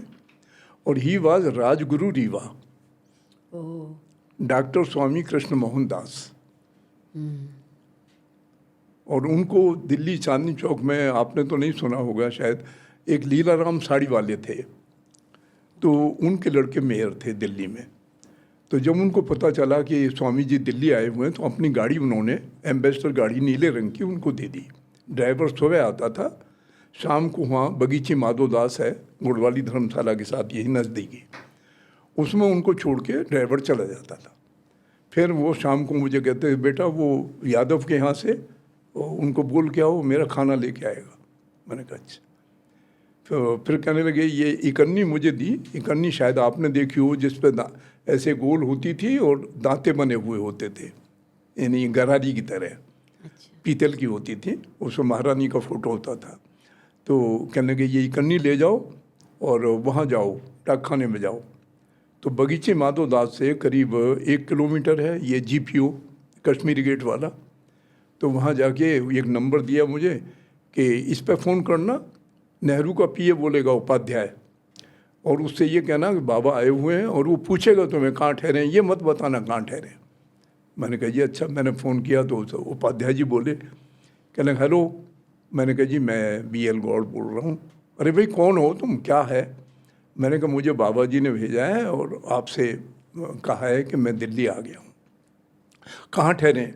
कि जी मैंने कहा जी उन्होंने कहा है कि बताना मत मैं कहाँ ठहरा हूँ। तो ये नेहरू, प्राइम मिनिस्टर नेहरू के जी PA से बात हो रही जी है। जी जी। तो फिर मैंने, कहने के बड़े बदतमीज़ हो, मुझे वो कहने लगे। तो मैंने फ़ोन रख दिया, आगे बाबा जी को बात। कहने के ठीक है, उसको इन्फॉर्मेशन हो गई, बस किया। कल तुम चलोगे, मैं तुम्हें पार्लियामेंट दिखाऊंगा। तो मैं, आपने देखी है पार्लियामेंट? मैंने कहा नहीं। कि चलो कल, ये 58 की बात है। तो हमें नंगे पैर तो रहते थे, वो गाड़ी आई, मैं और मेरा एक दोस्त था, हमें बिठा लिया पीछे और आप बैठे आगे। तो मैं नहीं भाई आगे बैठूंगा मैं, ठीक। तो वहाँ जाके पार्लियामेंट में हमें उतारा। अभी रिसेंटली मेरा सारा परिवार पार्लियामेंट देखने गया। तो वहाँ जो गाज़ियाबाद में पहले SSP थे, वो आजकल इंचार्ज है बलबीर। तो मेरे मनोज के दोस्त हैं। तो मैंने कहा जी मुझे एक बात बताएंगे, मैं 58 में ही आया था और एक ऐसी जगह थी जहाँ से उतारा, हम हॉल में गए और गैलरी बनी हुई थी कि वो पुराना है, आगे दिखाऊंगा, आगे है वो जगह। तो मुझे याद था वो बात। तो वहाँ उन्होंने उतारा हमें और एक सरदार थे पुलिस के, उन्होंने कहा कम ऑन। अब उस सरदार को बड़ा गुस्सा आया, ये कौन आदमी है, मुझे ऐसे करके बुला रहा है कम ऑन। तो उन्होंने कहा I am doctor Swami Krishna Mohan Das from Rewa, इन बच्चों के पास बनाओ। अब उसने फट पैर छुए नाम सुनते ही एकदम। उसके बाद हमारे पास बने, हम जाके गैलरी में बैठ गए। अब ये बाबा अंदर आए, तो अंदर आए, सबसे पहले लाल बहादुर शास्त्री उठे, पैर छुए। अब हम तमाशा देख रहे हैं, रील चल रही है। उसके बाद पंत जी उठे, उनको रोक दिया क्योंकि उनकी कमर लाठियों से टूट गई थी, वो उठ नहीं सकते थे। फिर मोरारजी देसाई आए, वो अपना चूड़ीदार पजामा पहने, अचकन पहने, पैर छुए, बैठो। अब जाकर के ये आगे बैठ गए। अब नेहरू जी आते हैं। नेहरू जी आए, बगल में फाइल दबी हुई है और चले आ रहे हैं। तो आके जब देखा बगल में, अरे कब आए, बताया नहीं तुम? तो जाना मत, अब जाना मत, मुझसे बगैर पूछे मत जाना। फिर नेहरू जी, हमने ये देखा, लंच हो गया, बाबा बाहर आए, कहने बच्चों बैठोगे या वापस जाओगे? मैंने कहा जी हम तो वापस जाएंगे। हम वापस चले आए। तो मुझे जो कुछ मेरा जीवन बना उन्होंने बनाया। मुझसे कहने के क्या करना चाहते हो? मैंने कहा जी इंजीनियर बनना चाहता हूँ। कि कभी नहीं बन सकते, लिख लो। मुझसे कहा कभी नहीं बन सकते, बनोगे तो मैं बताऊंगा रास्ता। तो तीसरे चौथे दिन अखबार लेके आए, इंडियन एक्सप्रेस, कि भरो इस फार्म को। इसमें था engineering supervisor required by railways, urgently था वो। तो हमने वो फार्म भर दिया, फिर गाड़ी में बिठाया, दरियागंज ले गए। वहाँ जाके वो अपने सामने पोस्ट ऑफिस में डलवाया। कहने अब तुम जाओ, पैदल घर जाओ, मुझे जाना है आगे। दरियागंज में मुझे छोड़ दिया। तो फिर शाम को आए, तो आकर के वो ऐसे करते थे इस तरह से। तो कहने का तुम्हारा तीसरा नंबर है। मैंने कहा जी अब तो इंटरव्यू नहीं हुआ। कि इंटरव्यू होगा 3 दिन बाद। तीसरे चौथे दिन हम इंटरव्यू के लिए गए, इंटरव्यू हो गया। जब लेटर मेरे पास आया पीले रंग के लिफाफे, तो 3 नंबर लिखा हुआ था। वाह। अब जैसे आपने कहा कि हमारी हवेली है, दीन दुनिया है, वो कभी नहीं आए यहाँ। तो वो आपको इधर उधर देख करके और फिर ऐसे करेंगे एक बार। कहने अच्छा, वहाँ एक पीपल का पेड़ है, उसके सामने से गली में रास्ता है, बाएं हाथ को हवेली है, उसका ये दरवाज़ा है ये। तो आप कहेंगे हाँ जी। कहने आप कब गए थे? अरे भाई हम डॉक्टर हैं ना, कैंप लगाते हैं। वो 3 जगह से डॉक्टर थे, आगरा से, स्विट्ज़रलैंड से और एक और जगह से, 3 जगह से। 1 क्लास पायलट थे वो। अरे वाह। तो फिर मैंने पूछा कि आप यहाँ दिल्ली, तो नेहरू जी से उस जमाने में 1,32,000 रुपया सरकार से लेना था, महाराजा रीवा को। ओ। तो वो चेक उन्होंने रखा हुआ था। वो चेक का पैसा लेकर के गुरुजी आएंगे, उसलिए आए थे। अभी बात जब शुरू की उनके बारे में, तो आपने एक लफ्ज़ का इस्तेमाल किया, तहमत पहने बैठे थे। हाँ ये शब्द तो खो चुका है। हाँ ये पुरानी दिल्ली का लफ्ज़ भी हो सकता है, ये अलीगढ़ का भी हो सकता है। हाँ। तो ये जो ज़बान है, जो आपने उर्दू भी सीखी, हिंदी भी सीखी, अंग्रेज़ी भी सीखी, बस बोलने में सीखी, मतलब। जी। तो ज़बानों से क्या ताल्लुक़ था उस दौर के बच्चों का, उस दौर के स्टूडेंट्स का? क्या सब जैसे इस समय बस नौकरी पाने लायक शिक्षा मिल जानी चाहिए, हाँ। इंजीनियरिंग की भेड़चाल है, जी या MBA की हाँ। भेड़चाल तो मैं है। बता रहा था आपको, मेरा सिलेक्शन हुआ रेलवे में। मैं BSc फाइनल का एग्ज़ाम में 1 महीना था मेरा, मैं नहीं दे पाया। उसमें मैं चला गया और वहाँ जाने के बाद 1 साल की ट्रेनिंग थी शाहजहानपुर में रेलवे की। रेलवे ही खाना देगी, रेलवे ही सारी कैंटीन, रेलवे का फैसिलिटी, आने जाने की फ्री, और 100 रुपये महीना देगी। स्टाइपेंड भी 57 में बस वहाँ से ट्रेनिंग करके आए और रेलवे में पोस्टिंग हो गई। तो इस तरह इंजीनियरिंग हुई। इस तरह इंजीनियरिंग। तो ये जो आज के लोग IIT के पीछे भागते हैं, ऑन जॉब ट्रेनिंग हुई, और सिविल इंजीनियरिंग की ट्रेनिंग है आपकी, और उसी से जुड़ा हुआ फिर उन्होंने अपना कारोबार चुना, एंटरप्रेन्योरशिप, और आज गॉडसन्स हमारे सामने है। आजकल फिल्मों से बड़ा जुड़ाव हो गया है गॉडसन्स का। जी, फिल्मों से। अच्छा। आपके घर में शूटिंग हो रही है आजकल? घर में भी होती है, बाहर भी होती है, होती रहती है। हमारे जो एक फार्म हाउस है हमारा अपना 60 बीघे में, तो वहाँ आप गई हैं शायद, नहीं गई मुझे मालूम नहीं। वो व्हाइट हाउस की तरह बना हुआ है, 80 फीट का डोम है उसका। वो अक्सर बुक रहता है, उसमें फिल्मों की शूटिंग होती है। ओह, कहाँ है ये? ये गौर सिटी तो आप गई थी ना, उससे 5 किलोमीटर आगे। अच्छा, गाजियाबाद में? हाँ, नहीं, इंदिरापुरम, सॉरी, नोएडा में, नोएडा, ग्रेटर नोएडा। हाँ, ग्रेटर नोएडा। ओके। उसका नाम क्या है उस जगह का? एक पिक्चर आई थी ना, रोनी रॉकी क्या था, उसमें पीछे बैकग्राउंड में है वो सारा। ओके। हाँ, हाँ, रॉकी एंड रानी, हाँ, वो हमने देखी, बड़ी उसकी अच्छी फिल्म शूटिंग है। वहीं हुई थी हमारे यहाँ। अच्छा, वो बड़ी अच्छी फिल्म है, मज़ेदार फिल्म। मैंने देखी नहीं, लेकिन वो अरे, शूटिंग आपने क्यों नहीं देखी? मुझे वो ये कहने लगे बच्चे चलो मिलवा देते हैं, वहाँ पर पता नहीं कौन कौन एक्टर थे और आप चलिए, फिर मैं तो गया नहीं, मैंने कहा तुम जाओ। फिल्में बनती हैं जब वो बड़ा इंटरेस्टिंग नहीं होता, वो बड़ा उबाऊ प्रोग्राम, क्योंकि हमारे यहाँ बहुत शूटिंग होती है फिल्मों की। अच्छा। यहाँ पर भी बहुत शूटिंग होती है फिल्मों की भी, और जो OTT वगैरह है उसकी, तो वो तो उबाऊ काम है, उसको देखना बहुत पेशेंस की बात है, हम लोग खुद हट जाते हैं। लेकिन जो फाइनल प्रोडक्ट है उसमें वो फिल्म तो बड़ी प्यारी फिल्म है, अच्छी फिल्म है, नए ज़माने के लिए भी संदेश है, और उसमें अपना कल्चर है, दुर्गा पूजा है, सेलिब्रेशन है, वो बहुत दिनों बाद इतना उत्सव देखा किसी पिक्चर के अंदर, तो बड़ा अच्छा लगा। अच्छा, वो आपके यहाँ शूटिंग हुई है? हाँ, हमारे यहाँ हुई, लेकिन मैंने वो देखी नहीं शूटिंग। बच्चे गए और सब लोग गए, मैं नहीं गया। ओके। आपकी रिहाइश कहाँ है अभी? 1 खम्मा रोड, नई दिल्ली। अब आप यहीं वापस सेंट्रल दिल्ली आ गए, जहाँ से शुरुआत हुई थी। हाँ, शुरुआत तो चांदनी चौक में गुड़वाली धर्मशाला से हुई थी, लेकिन ये नहीं पता था कि एक दिन 1 खम्मा रोड होगा, यानी लुटियन जोन का पहला नंबर, पहला बंगला होगा। ये कभी नहीं सोचा था। How is life there? वहाँ पर कैसा लग रहा है आपको? अगर सच्चाई में मैं कहूँ तो जो भौतिक सुविधाएं वो बहुत ज़्यादा हैं और मानसिक सुविधाएं कम हैं। यानी मानसिक से मेरा मतलब साहित्यिक सुविधाएं बहुत कम हैं। जो साहित्य मेरे मन के बहुत करीब आ गया है, उससे अब अलग रहना मेरे लिए बड़ा मुश्किल है। अभी मैं आपको दूंगा, थोड़े दिनों में एक किताब आएगी। अभी मेरे 42 एपिसोड हो गए। अगर टीवी में या OTT में या किसी में आप करेंगे तो बिल्कुल घरेलू माहौल में वो बात चलती है। अभी एपिसोड 43 मैंने लिखा है 3-4 दिन पहले। उसके बहुत कमेंट आते हैं तो गौर साहब आगे क्या हुआ, वो पूछते हैं लोग मुझे। तो मैं 2-3 एपिसोड और आएंगे फाइनल से पहले। तो आप स्क्रिप्ट राइटिंग कर रहे हैं? नहीं, बस ऐसे ही बैठे बैठे दिमाग में एक दिन आई, बड़ा कोहरा सा था काफ़ी, तो मैं देख रहा था, ऐसे कुछ नहीं दिखाई दे रहा था, तो बस उसका हेडिंग है कुहासे के पार।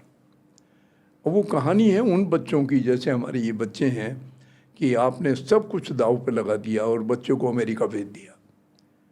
अब अमेरिका में बच्चा जो है, जैसे मेरे अपने 2 पोते, अब वो एक तरह से कट गए हमसे, क्योंकि उन दोनों ने अपनी लाइफ वहाँ सेटल कर ली। बड़े वाले ने शादी कर ली, बड़े वाले के 2 बच्चे हो गए। तो मुझे लोग पूछते हैं कि वे कभी याद करता है, तो हमारा एक ग्रुप है हम के नाम से, उसमें वो शामिल है।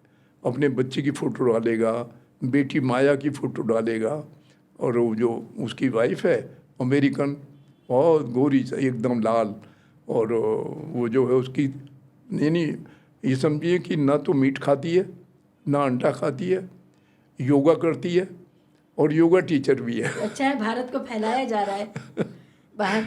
और हमारा जो पोता है सी फूड खाएगा, मीट खाएगा, ये खाएगा, वो 6 फुट 3 इंच लंबा, 4 इंच लंबा। और अब इस शादी होगी पोते की, उसमें आएंगे, मतलब आते हैं 10-10 दिन 12-12 दिन रहते हैं। वो भूल गया बिल्कुल कि मैं दादी के पेट पर बैठ के अंगूठा चूस रहा हूँ। फ़ोटो, उसके फ़ोटो है हमारे पास। मैंने पाला उसे 2 साल बेटे की डेथ के बाद। आप मिस करते हैं उसको? तो वो सब भूल गए। मतलब एक हमारी ज़िंदगी में शिबा जी, हम बताएं आपको कि चाहे हमारा ये बेटा हो, आप हो, मैं हूँ, कोई भी हो, हम एक सर्कल में जीते हैं। एक हमारा दायरा होता है। एक आम शिकायत ये होती है कि जब बेटा पैदा हो जाता है तो पति कहता है पत्नी से, अब तुम्हारा वो प्यार नहीं रहा जो पहले था। यानी उस बेचारी के पास तो प्यार है, पर पति को महसूस हो रहा है, क्यों? उसका बेटा हो गया, उस समय ज़्यादा उसको दे रही है, उसको पालना है, उसको समय कम दे रही है। फिर बेटे बड़े हो गए, बेटे की शादी हो गई। अब बेटे का दायरा अपनी पत्नी में गया, उस बच्चे में गया, उसका अपना एक सर्कल बन गया, आपका अपना सर्कल था। ये सर्कल जब किसी एक दूसरे को टच करते हैं, ये पर्दे टच करती है, तो एक माहौल बन जाता है अपनेपन का। नहीं तो वो अपनी पर्दी में बिजी है, आप अपनी पर्दी में बिजी हैं, मैं अपनी पर्दी में बिजी हूँ। तो प्यार का बंटवारा ऐसे होता है, पीढ़ी दर पीढ़ी, पीढ़ी दर पीढ़ी। आपका परिवार आपके साथ ही रहता है सब जी, मेरे साथ रहता है, और मुझे खुशी इस बात की है कि मेरे बेटे, मेरे पोते जो मेरे साथ हैं, क्योंकि मेरे 3 बेटे, जिनमें एक रहा नहीं, अब 2 बेटे और 1 बेटी, तो सब अपने अपने वेल टू डू बड़े अच्छे हैं। मेरे 2 दामाद हैं, इस मास्टर ऑफ इंजीनियरिंग, उनके 11 प्रोजेक्ट चल रहे हैं। अच्छा। हाँ, लड़की ने अभी घर बनाया, उससे शिकायत ये है कि आप आते नहीं हो मेरे पास रहने के लिए, तो घर भी बनाया, कम से कम 15 करोड़ का घर होगा नोएडा। नोएडा, आपने नोएडा का जिक्र किया, आप बताइए नोएडा एक नेबरहुड के तौर पे, रिहायशी इलाके के तौर पे आप उसको कैसे रेट करते हैं? क्योंकि फरीदाबाद भी है, गुड़गांव भी है, गाज़ियाबाद भी है, ग्रेटर नोएडा भी है। जी जी। नोएडा का क्या हुआ, किसी शहर की कल्चर बनती है। आज अगर वो लिखता है कि सेक्टर 18 मकान नंबर 15A सेक्टर 18 नोएडा, तो चिट्ठी पहुंच जाएगी उसके यहाँ, उसे दिल्ली या गौतम बुद्ध लिखने की ज़रूरत ही नहीं है। तो नोएडा ने अपना ऐसा एक वो बना लिया कि डिस्ट्रिक्ट नहीं लिखते लोग, डिस्ट्रिक्ट गौतम बुद्ध नगर उत्तर प्रदेश ही है पूरा। अच्छा, हाँ, मुझे नहीं पता था। हाँ, यानी Noida is in district Gautam Buddh Nagar of Uttar Pradesh. लेकिन वो मानता ही नहीं कोई यूपी में। उसकी कल्चर सारी नई दिल्ली की है, उसका रहन सहन नई दिल्ली का, उसके मकान नई दिल्ली के हैं, उसके बाजार नई दिल्ली के हैं, नई दिल्ली से भी बेटर है। फिर अब योगी जी के आने से क्या हुआ है कि वो गुंडागर्दी ख़त्म हो गई। लड़कियां, लड़के, औरतें बड़े बेफिक्र अपना कहीं घूम रहे हैं, रात को भी क्लब है, होटल है, बहुत अच्छी लाइफ है। तो गुड़गांव आजकल कंपैरिजन जो हमारे एनसीआर में है, गुड़गांव और नोएडा, इसमें लोग आपको 50-50 मिलेंगे। गुड़गांव वाले कहेंगे हम आपसे बेटर हैं, नोएडा वाले कहेंगे हम आपसे लाख लाख बेटर हैं। ये डिफरेंस है। तो Noida is most modern, Noida और greater Noida is really in sense greater than Noida, क्योंकि जो ग्रेटर नोएडा का डेवलपमेंट है वो उससे बहुत आगे है।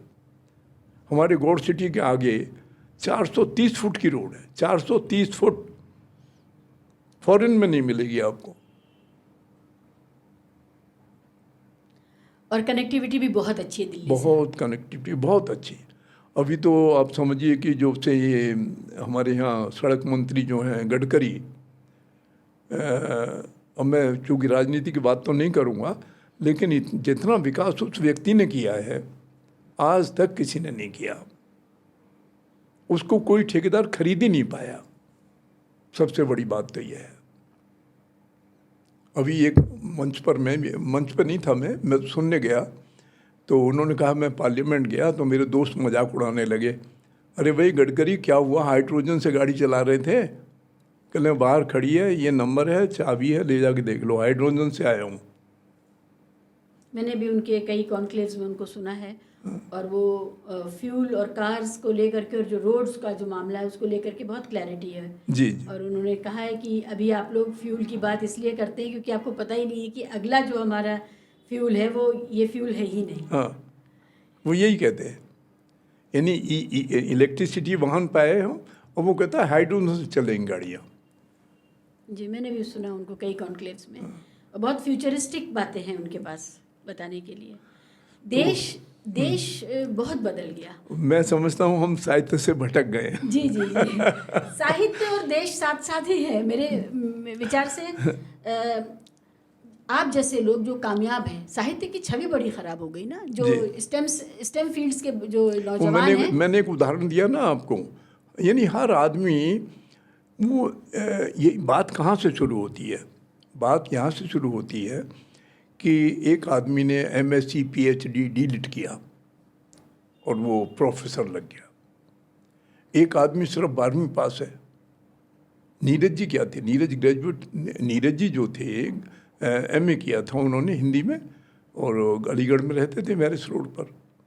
नीरज को पद्म विभूषण भी मिला, यानी साहित्य रत्न तो मुझे भी मिल गया है, क्योंकि योगी जी ने साहित्य में मेरा अवदान देखा तो मुझे भी वो साहित्य भूषण से सम्मानित किया।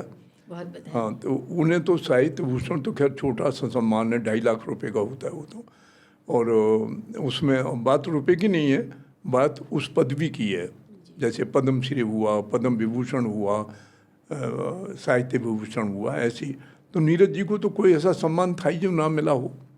अब नीरज जी जो कहते हैं, 1000 आदमी 500 आदमी सुनते हैं उनकी गज़ल को, उनकी कविता को, उधर वो प्रोफेसर ऊपर बैठता है, कहने के साले ये क्या कवि हैं, इन्होंने हमारी तो मिट्टी पलीत कर दी। हम इतने पढ़े लिखे, हमारी कोई पब्लिक में हमें जानता भी नहीं है, इनको दुनिया जानती है। तो ये हिकारत पैदा हुई कवि के प्रति। लेकिन जो कवि थे उन्हें कोई हटा नहीं सका अपनी पदवी से। अब लोगों ने सोचा यार हम भी कवि बने तो इज्जत मिलेगी समाज में, हम शेर कहेंगे तो लोग ताली बजाएंगे। लेकिन हर शेर पर ताली थोड़ी बनती है, ना हर गीत पर ताली बजती है। सोशल मीडिया के दौर ने तो ये कविता को, शायरी को बर्बाद ही कर दिया। बर्बाद कर दिया, बिल्कुल सही कह रही। इतना खराब माल आ रहा है मार्केट में कि जिन लोगों ने अच्छा साहित्य पढ़ा है उनके लिए तो मुंह का मज़ा बिगाड़ देने वाला है ये। जिन्होंने अच्छा पढ़ा है वही अच्छा लिख सकते हैं, ये बात बता दूं मैं आप। अब जिन्होंने पढ़ा ही नहीं है वो क्या लिखेंगे? जिनको ये अकल नहीं है कि भाई छंद में अगर ऊपर 16 मात्राएं आ रही हैं तो नीचे 16 आनी चाहिए।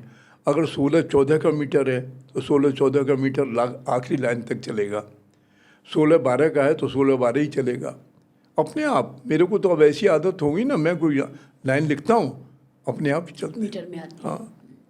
जीवन के यदि किसी मोड़ पर राही मिल जाए, अब जीवन के यदि किसी मोड़ पर उसमें 16 मात्राएं होंगी, राही मिल जाए उसमें 10-11 होंगी, तो ये 16-11 का मीटर ही एंड तक चलेगा, तभी गीत बनेगा, तभी लय पैदा होती है, तभी लय पैदा होगी। तो ऐसा है साहित्य, बहुत लंबी बातें हैं। साहित्य सेवा साथ साथ चली है या अब आपने अपने आप को कारोबार से थोड़ा दूर करके इसको अपना? नहीं, 2005 में मेरी पहली किताब आई थोड़ी सी रोशनी, उसके बाद वो आई जो आपके पास है। तो अब तक मेरी 10 किताबें हैं गीत और कविता पर। उसके बाद फिर मैं वो जो है, मैंने गद्य भी पढ़ा है आपका।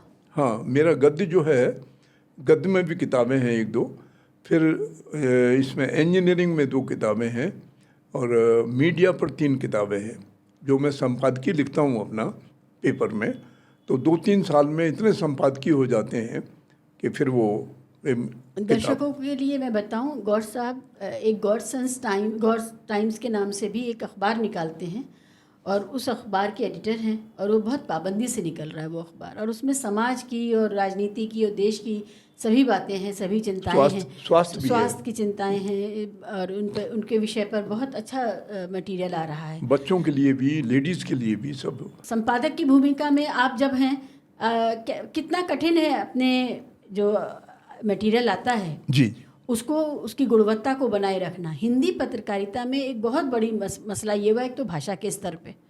मेरा संपादकीय अक्सर राजनीति के ऊपर ही होता है, राजनीति, और वो भी आज की राजनीति। अब जैसे, और ये जो विषय हैं ये अपने आप ही मेरे दिमाग में आते हैं। अब आज लड़के का फ़ोन आया कि सर अपना संपादकीय भेजिए, तो मेरी पहली लाइन थी, मैंने लिखा नहीं अभी, ऐसे ही मैंने उसे कहा, मैंने कहा भाई मेरी लाइन ये रहेगी कि सरकार जेल से नहीं खेल से चल रही है, सरकार जेल से नहीं चल रही है, खेल से चल रही है। वो खेल क्या है? स्वास्थ्य मंत्री एक पर्चा निकालता है, केजरीवाल जी ने ये हमें भेजा है। अब उस पर ना कोई पैड है ना उनके साइन है, लेकिन आदेश उनका है। आदेश कहाँ से आ गया भाई? तो वो मेरा लंबा चलेगा, मेरा संपादकीय जो है इस ये विषय रहेगा कि मैंने राजनीति हो तो सत्य की हो, लेकिन मैं वो इतना बैलेंस लिखता हूँ मैं कि कोई बुरा ना माने, ठीक। हाँ, भाषा की मर्यादाओं का ध्यान रखा जाए तो सच बोलने में क्या है। जी जी बिल्कुल। उत्तर प्रदेश को एंटरप्रेन्योर्स के लिए या उद्यमिता के लिए बहुत अच्छी जगह नहीं माना जाता रहा है। नहीं, अब माना जाता है। अब आपको कैसा, यही मेरा सवाल यही था। जी जी, आजकल तो हर आदमी उत्तर प्रदेश में निवेश के लिए तैयार है, और इसलिए योगी जी के टाइम में लाखों करोड़ रुपए का निवेश आया है। अभी डिफेंस कॉरिडोर बन रहा है, मतलब हमारे गांव के पास में ज़मीनें 2 लाख रुपए से एकदम 8 लाख रुपए बीघा हो गई। उसका रीज़न यह है कि 2 किलोमीटर पर डिफेंस की इतनी बड़ी फैक्ट्री लग रही है कि शायद मैं तो ये सरकारी फैक्ट्री है? नहीं, कंपनी बना के सरकार को दे रही है। ओके। हाँ, बना तो कंपनी रही है कोई, लेकिन वो सरकारी है। क्योंकि उत्तर प्रदेश में डिफेंस की फैक्ट्रियां तो हमेशा रही, शाहजहांपुर में, हाँ, फिर और आप कानपुर में। अब ये यूपी में ही तो है, नोएडा, ग्रेटर नोएडा। बिल्कुल। यहाँ 800 एकड़ तो उसकी है, फिल्म सिटी की 800 एकड़, और ये जो है आपका पतंजलि वाला 500 एकड़ इनकी है। पतंजलि तो सरकार से मुफ्त ज़मीनें लेने के लिए जाने जाते हैं सर? नहीं, मुफ्त नहीं, ऑन पेमेंट है। ये ऑन पेमेंट है? क्योंकि पतंजलि ने ज़मीनें इसलिए हैं कि उनके पास पैसा बहुत है पतंजलि के पास। अभी सुप्रीम कोर्ट से नोटिस आया है उनको, इन्होंने कोई गलत क्लेम किया कि हमारी दवा ये करती है वो करती है, तो वो मेडिकल एसोसिएशन तो पहले से खिलाफ है इनके कि ये मेडिकल को, एलोपैथी को एकदम कूड़ेदार में फेंकते हैं। लेकिन मैं भुक्तभोगी हूँ, अगर आप जाएंगे इनके यहाँ पतंजलि में अब, तो बहुत मुश्किल है वहाँ पर एक तो इलाज कराना या वहाँ से आना, वहाँ की लाइफ। मैं इनको ले गया था, मिसेज को, 2 साल से व्हील चेयर पे हैं, तो इनको मुझे किसी ने कहा कि वहाँ ले जाइए। मैं इनको लेके गया, लेकिन दूसरे दिन हम वापस आ गए, सूट नहीं किया बिल्कुल। सब जगह यही हाल है, कमर्शलाइज जब हो जाती है कोई चीज़ तो। जी। पूरा जो उत्तर भारत का जो विकास का मॉडल है, उसको लेकर के एक बहुत बड़ा सवाल है जी। विस्थापन बहुत हुआ है। लोग दूसरे शहरों से, दूसरे गांवों से निकल करके आए हैं, और इंफ्रास्ट्रक्चर के लिहाज से तैयारी नहीं थी। फिर कोविड आया, कोविड में लोग वापस चले गए। जी जी। आज गाज़ियाबाद का बहुत बड़ा इलाका खाली इमारतों का इलाका है, जहाँ पर लोग बसे नहीं हैं, प्राइवेट बिल्डर्स हैं, उनकी इमारतें खड़ी हुई हैं। ये क्या हुआ है? क्या उम्मीद से ज़्यादा माल सप्लाई हुआ? नहीं, ऐसा नहीं है। कुछ लोगों ने अपना विश्वास खो दिया इस इंडस्ट्री में, और आप देखते होंगे कि एक बड़ी लंबी लाइन है जो जेल में है लोग, जो है आम्रपाली की ज़िंदगी ही ख़राब हो गई। वो लड़का, मुझे याद है 90 में मैं खुद बना रहा था शालीमार गार्डन में, जब मेरे पास आया ये अनिल शर्मा, और मेरे ऑफिस में भी मे आई कम इन सर कह के आया, सर मैं आपकी शरण में आ गया हूँ, मुझे बिल्डर का काम शुरू करना है। और हमसे बहुत आगे निकल गया, हम बताएं कि वो एक बड़े बिल्डरों में आ गया। अब क्या होता है, ईमानदारी कैसे मेंटेन हो, यहाँ तो ईश्वर की इतनी मेहरबानी रही हमारे ऊपर तो कि गलत विचार हमारे यहाँ आए ही नहीं। गौर साहब, आप कितने लोगों को रोज़गार देते हैं? करीब 215 इंडस्ट्रीज़ बिल्डर से जुड़ती हैं, right from A nail, right from A light, right from A carpet, right from A everything. कोई आप चीज़ पर हाथ रखिए कि जो फैक्ट्री से, इंडस्ट्री से कनेक्टेड नहीं है, और वो सब बिल्डर से जुड़ती हैं। क्योंकि आज का जो बिल्डर है, आज जो आपने लग्जरी फ्लैट्स की बात की है, उसमें तो आप यहाँ से जाइए अपना अटैची लेकर के और रहना शुरू कर दीजिए, और वो भी ऐसी कंस्ट्रक्शन जो 5 स्टार होटल की है, रेडी टू यूज़। आजकल वो कंस्ट्रक्शन नहीं होती जो पहले होती थी। ईंट, हमारे यहाँ ईंट, मेरे ख्याल है पिछले 5 साल से ईंट का हमने शक्ल ही नहीं देखी। फिर हमारा सारा आरसीज वो है कॉन्सेप्ट, जो हमारी वो शटरिंग है कोरिया से आती है, ऑटोमेटिक शटरिंग। पहले क्या था कि हाँ बांस बल्ली लगाओ, 15 दिन पानी छिड़को, फिर इनको हटाओ। अब तो 6 दिन के बाद हट जाता है सब कुछ, 7 दिन के बाद। हमने किसी की मिलावट को और गंदगी को रोकने के लिए अपनी इंडस्ट्री लगाई। हमने अपनी इंडस्ट्री में ही कंक्रीट बनती है, अपने ही 12-13 ट्रक हैं जो कंक्रीट लेके आते हैं, अपने ही पाइपलाइन है जो कंक्रीट को उसमें डालती है। सब कुछ अपना, अपने ही टेस्टिंग लैब है, अपनी स्ट्रेंथ को अपने आप चेक करना। मैं समझता हूँ कि करीब 2600 तो हमारे एम्प्लॉई हैं अपने ओन, सिक्योरिटी अलग है जो एम्प्लॉय काम करने वाले हैं, और उसके अलावा हर प्रोजेक्ट के ऊपर 2000-3000 आदमी काम कर रहे हैं। तो आज की डेट में 12-14 हज़ार आदमी तो यही हैं जिनको एम्प्लॉयमेंट मिला हुआ है। इसके अलावा जो इंडस्ट्रीज़ के एम्प्लॉई हैं वो इंडस्ट्री उनको पे करती है, लेकिन कनेक्टेड हमसे हैं वो। आज हम अगर कहते हैं कि हमें इसका माल नहीं खरीदना है, वो फैक्ट्री बंद होने लगेगी। ABCD कोई कंपनी है, वो जुड़ी है हमसे, उसके मजदूर कहाँ से पेमेंट ले रहे हैं? वो बिल्डर से उसको जाता है, उससे उसको जाता है, उससे उनको जाता है। तो इस तरह से तो लाखों लोगों को रोजगार एक बिल्डर देता है। मैं ही नहीं, हर बिल्डर देता है। हर बिल्डर देता है। निजी क्षेत्र में रोजगार जो है वो उतना है क्या? जो भारत के जो युवा है, जो भारत का बेरोजगार युवा है, खासकर उत्तर प्रदेश और बिहार जैसे इलाकों के जो युवा हैं, वो विस्थापित ना हो, वो अपने क्षेत्रों में ही काम कर सकें जहाँ से वो आते हैं। क्या आपको क्या लगता है? बेरोजगारी बहुत बड़ा सवाल है इस समय देश में, इसको हल क्या है? बेरोजगारी का हल तो जो मोदी जी ने दिया, हमारे प्रधानमंत्री ने, वही है। क्या? वो ये है कि सरकार में, मान लीजिए कि रेलवेज है, इसमें 15 लाख आदमी काम करते हैं। इसमें कितने आदमियों को हम ले सकते हैं? अगर ईयरली ये मान लें कि भाई 1 लाख आदमी रिटायर हुआ, तो ईयरली 1 लाख आदमी आएगा। भर्तियां बंद हैं, भर्तियां हो नहीं रही हैं। रेलवेज में 1 लाख से ज़्यादा पद रिक्त हैं। हाँ, वो है।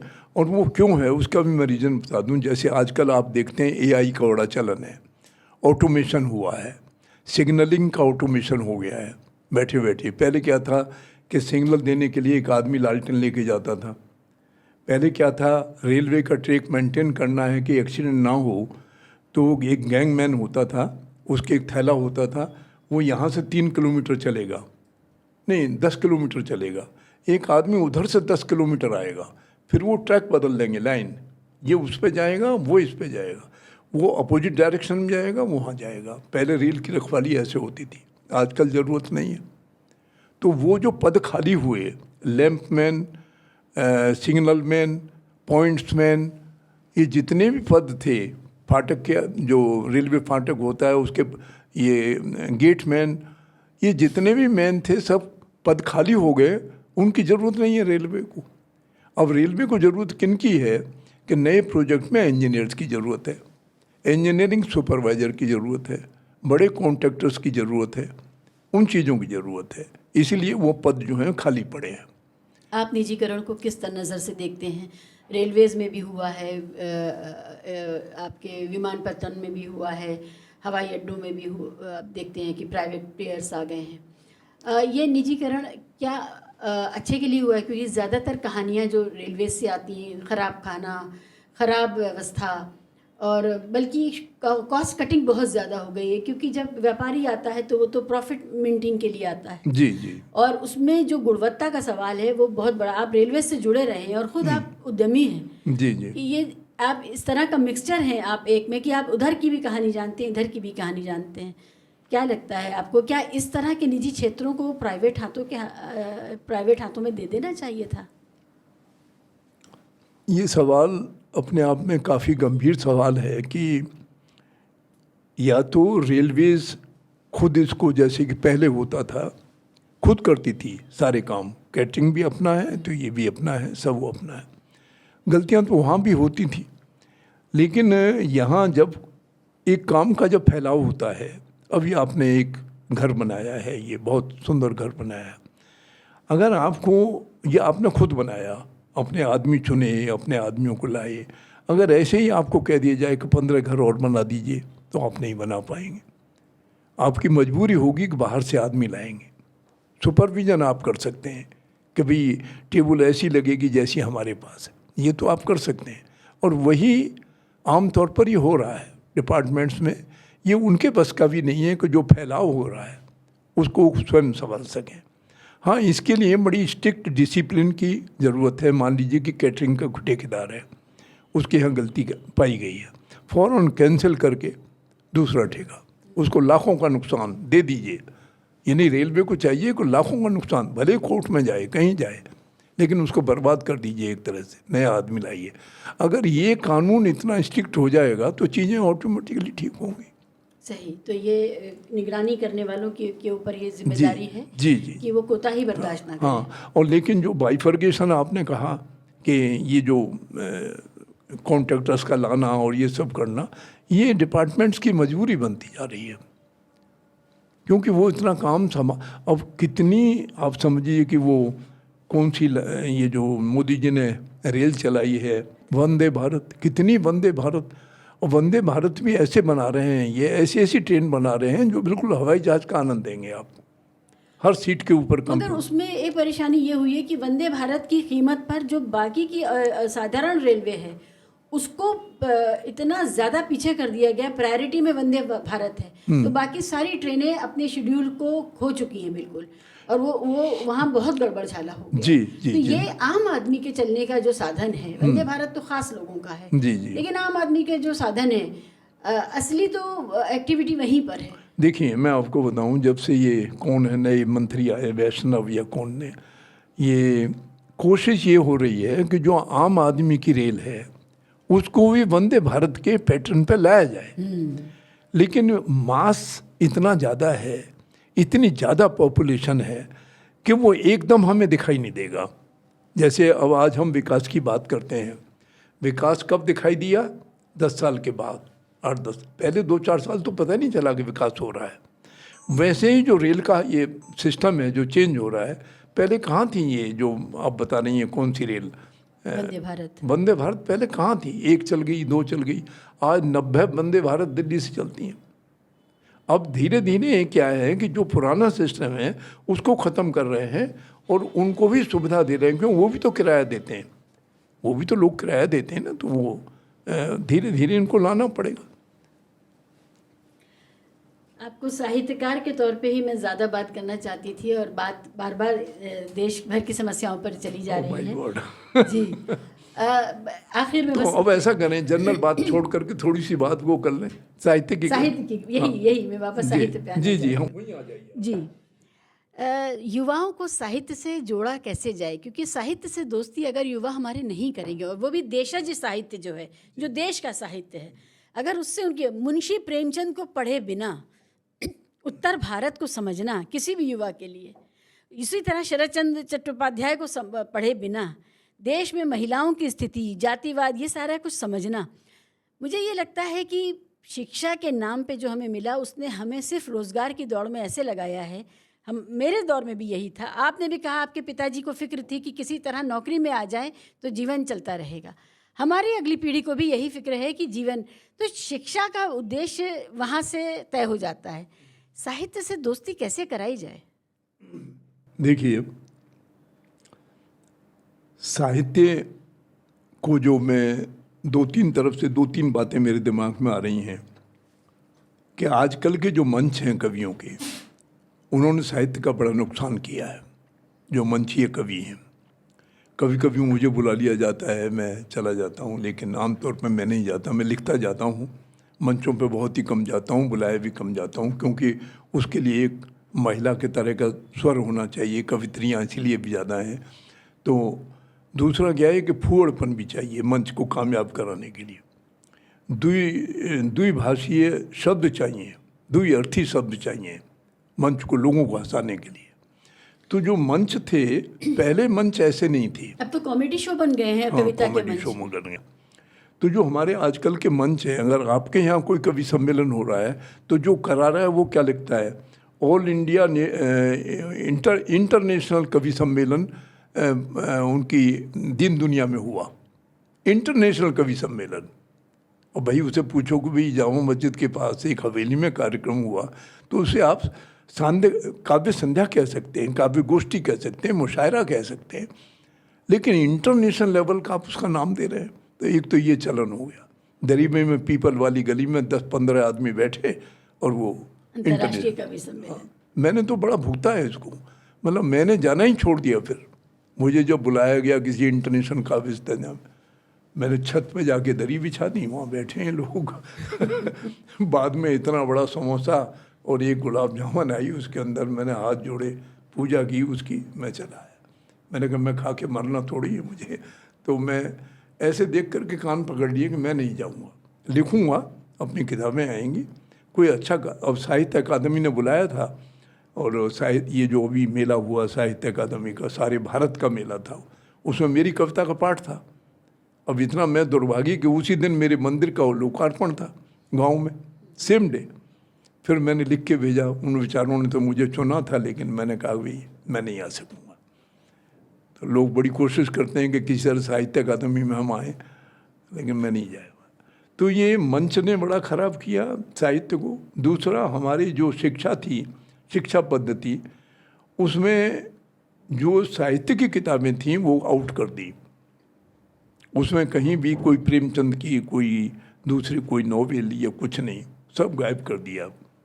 तो वो सब गायब होने से अब जो आदमी बच्चा पढ़ेगा वही तो अडोप्ट करेगा। आज जो कवि सम्मेलन आप सुन रहे हैं, हमारे युवा सुन रहे हैं, उस पर वो हंसी के रसूले सुन रहे हैं, तो वही तो चाहेंगे यार कवि सम्मेलन में हमें तो वही चाहिए। हमें नहीं चाहिए प्रेमचंद, हमें नहीं चाहिए शरचंद, हमें तो फलाने कानपुरी चाहिए जो हमें हंसाते हैं यहाँ पर, जो चुटकुले सुनाते हैं। तो हम शुरुआत हमारी गलत हो चुकी है। अब ये कैसे सुधरेगी, ये एक प्रश्न है। कविता के सभी मंच हास्य के शो में तब्दील हो गए हैं। जी जी। और ये बहुत चिंताजनक है कि कोई गंभीर बात, कोई अच्छा साहित्य, कोई सरल साहित्य जो बड़ी बात कहता हो, कोई अच्छे कवियों का मंच किसी टीवी चैनल पे आपको नहीं मिलेगा। वही मिलेंगे हंसाने वाले। वो एक चिंता का विषय है। हालांकि अब कुछ लोग सोच रहे हैं उसकी तरफ कि भी कुछ किताबें बच्चों को पढ़ाई जाए, साहित्य को लाया जाए, कुछ ऐसा किया जाए। कुछ विचार चल रहे हैं, लोग कर रहे हैं। लेकिन बड़ी आज की दुनिया में जहाँ कंप्यूटर है, सोशल मीडिया है, और अब आपका वो भी आ रहा है, रोबोट भी आ रहा है, तो वो दुनिया आगे की तरफ बढ़ रही है। लेकिन साहित्य मरेगा नहीं। जैसे गीत की मौत नहीं हुई, बहुत कोशिश की लोगों ने।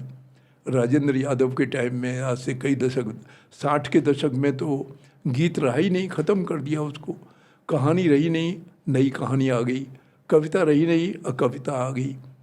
अब वो फिर लौट रहा है धीरे से, क्योंकि वो वामपंथियों का टाइम था, जहाँ थे वहाँ वही थे। उन्हें गीत से इससे बड़ी नफरत थी, ये सब क्या है, बेकार है, बुर्जुआ क्लास है, ये था सब।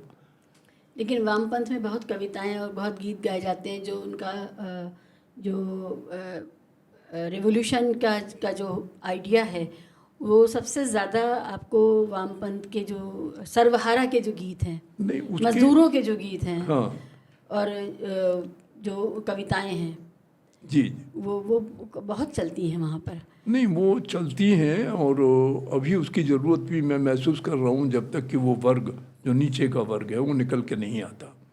क्योंकि हमें उसे भी सोचना पड़ेगा कि वो जो फैक्ट्रियों के मजदूर हैं, वो आज भी उनकी हालत वही है। कलकत्ता में जाएं तो आपको और हालत ख़राब मिलेगी। जहाँ जहाँ बड़े बड़े कारखाने हैं, बॉम्बे में है, टेक्सटाइल है, वहाँ अभी वो रेवोल्यूशन नहीं आया। कोशिश की लोगों ने।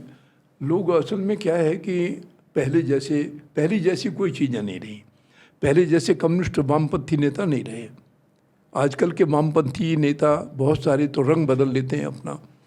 अगर फैक्ट्री मालिक ने उनको ऑफर कर दिया, एक तुम्हें बॉम्बे में फ्लैट देंगे, इतने लाख रुपए देंगे, हड़ताल तोड़वा दो, तोड़वा देगा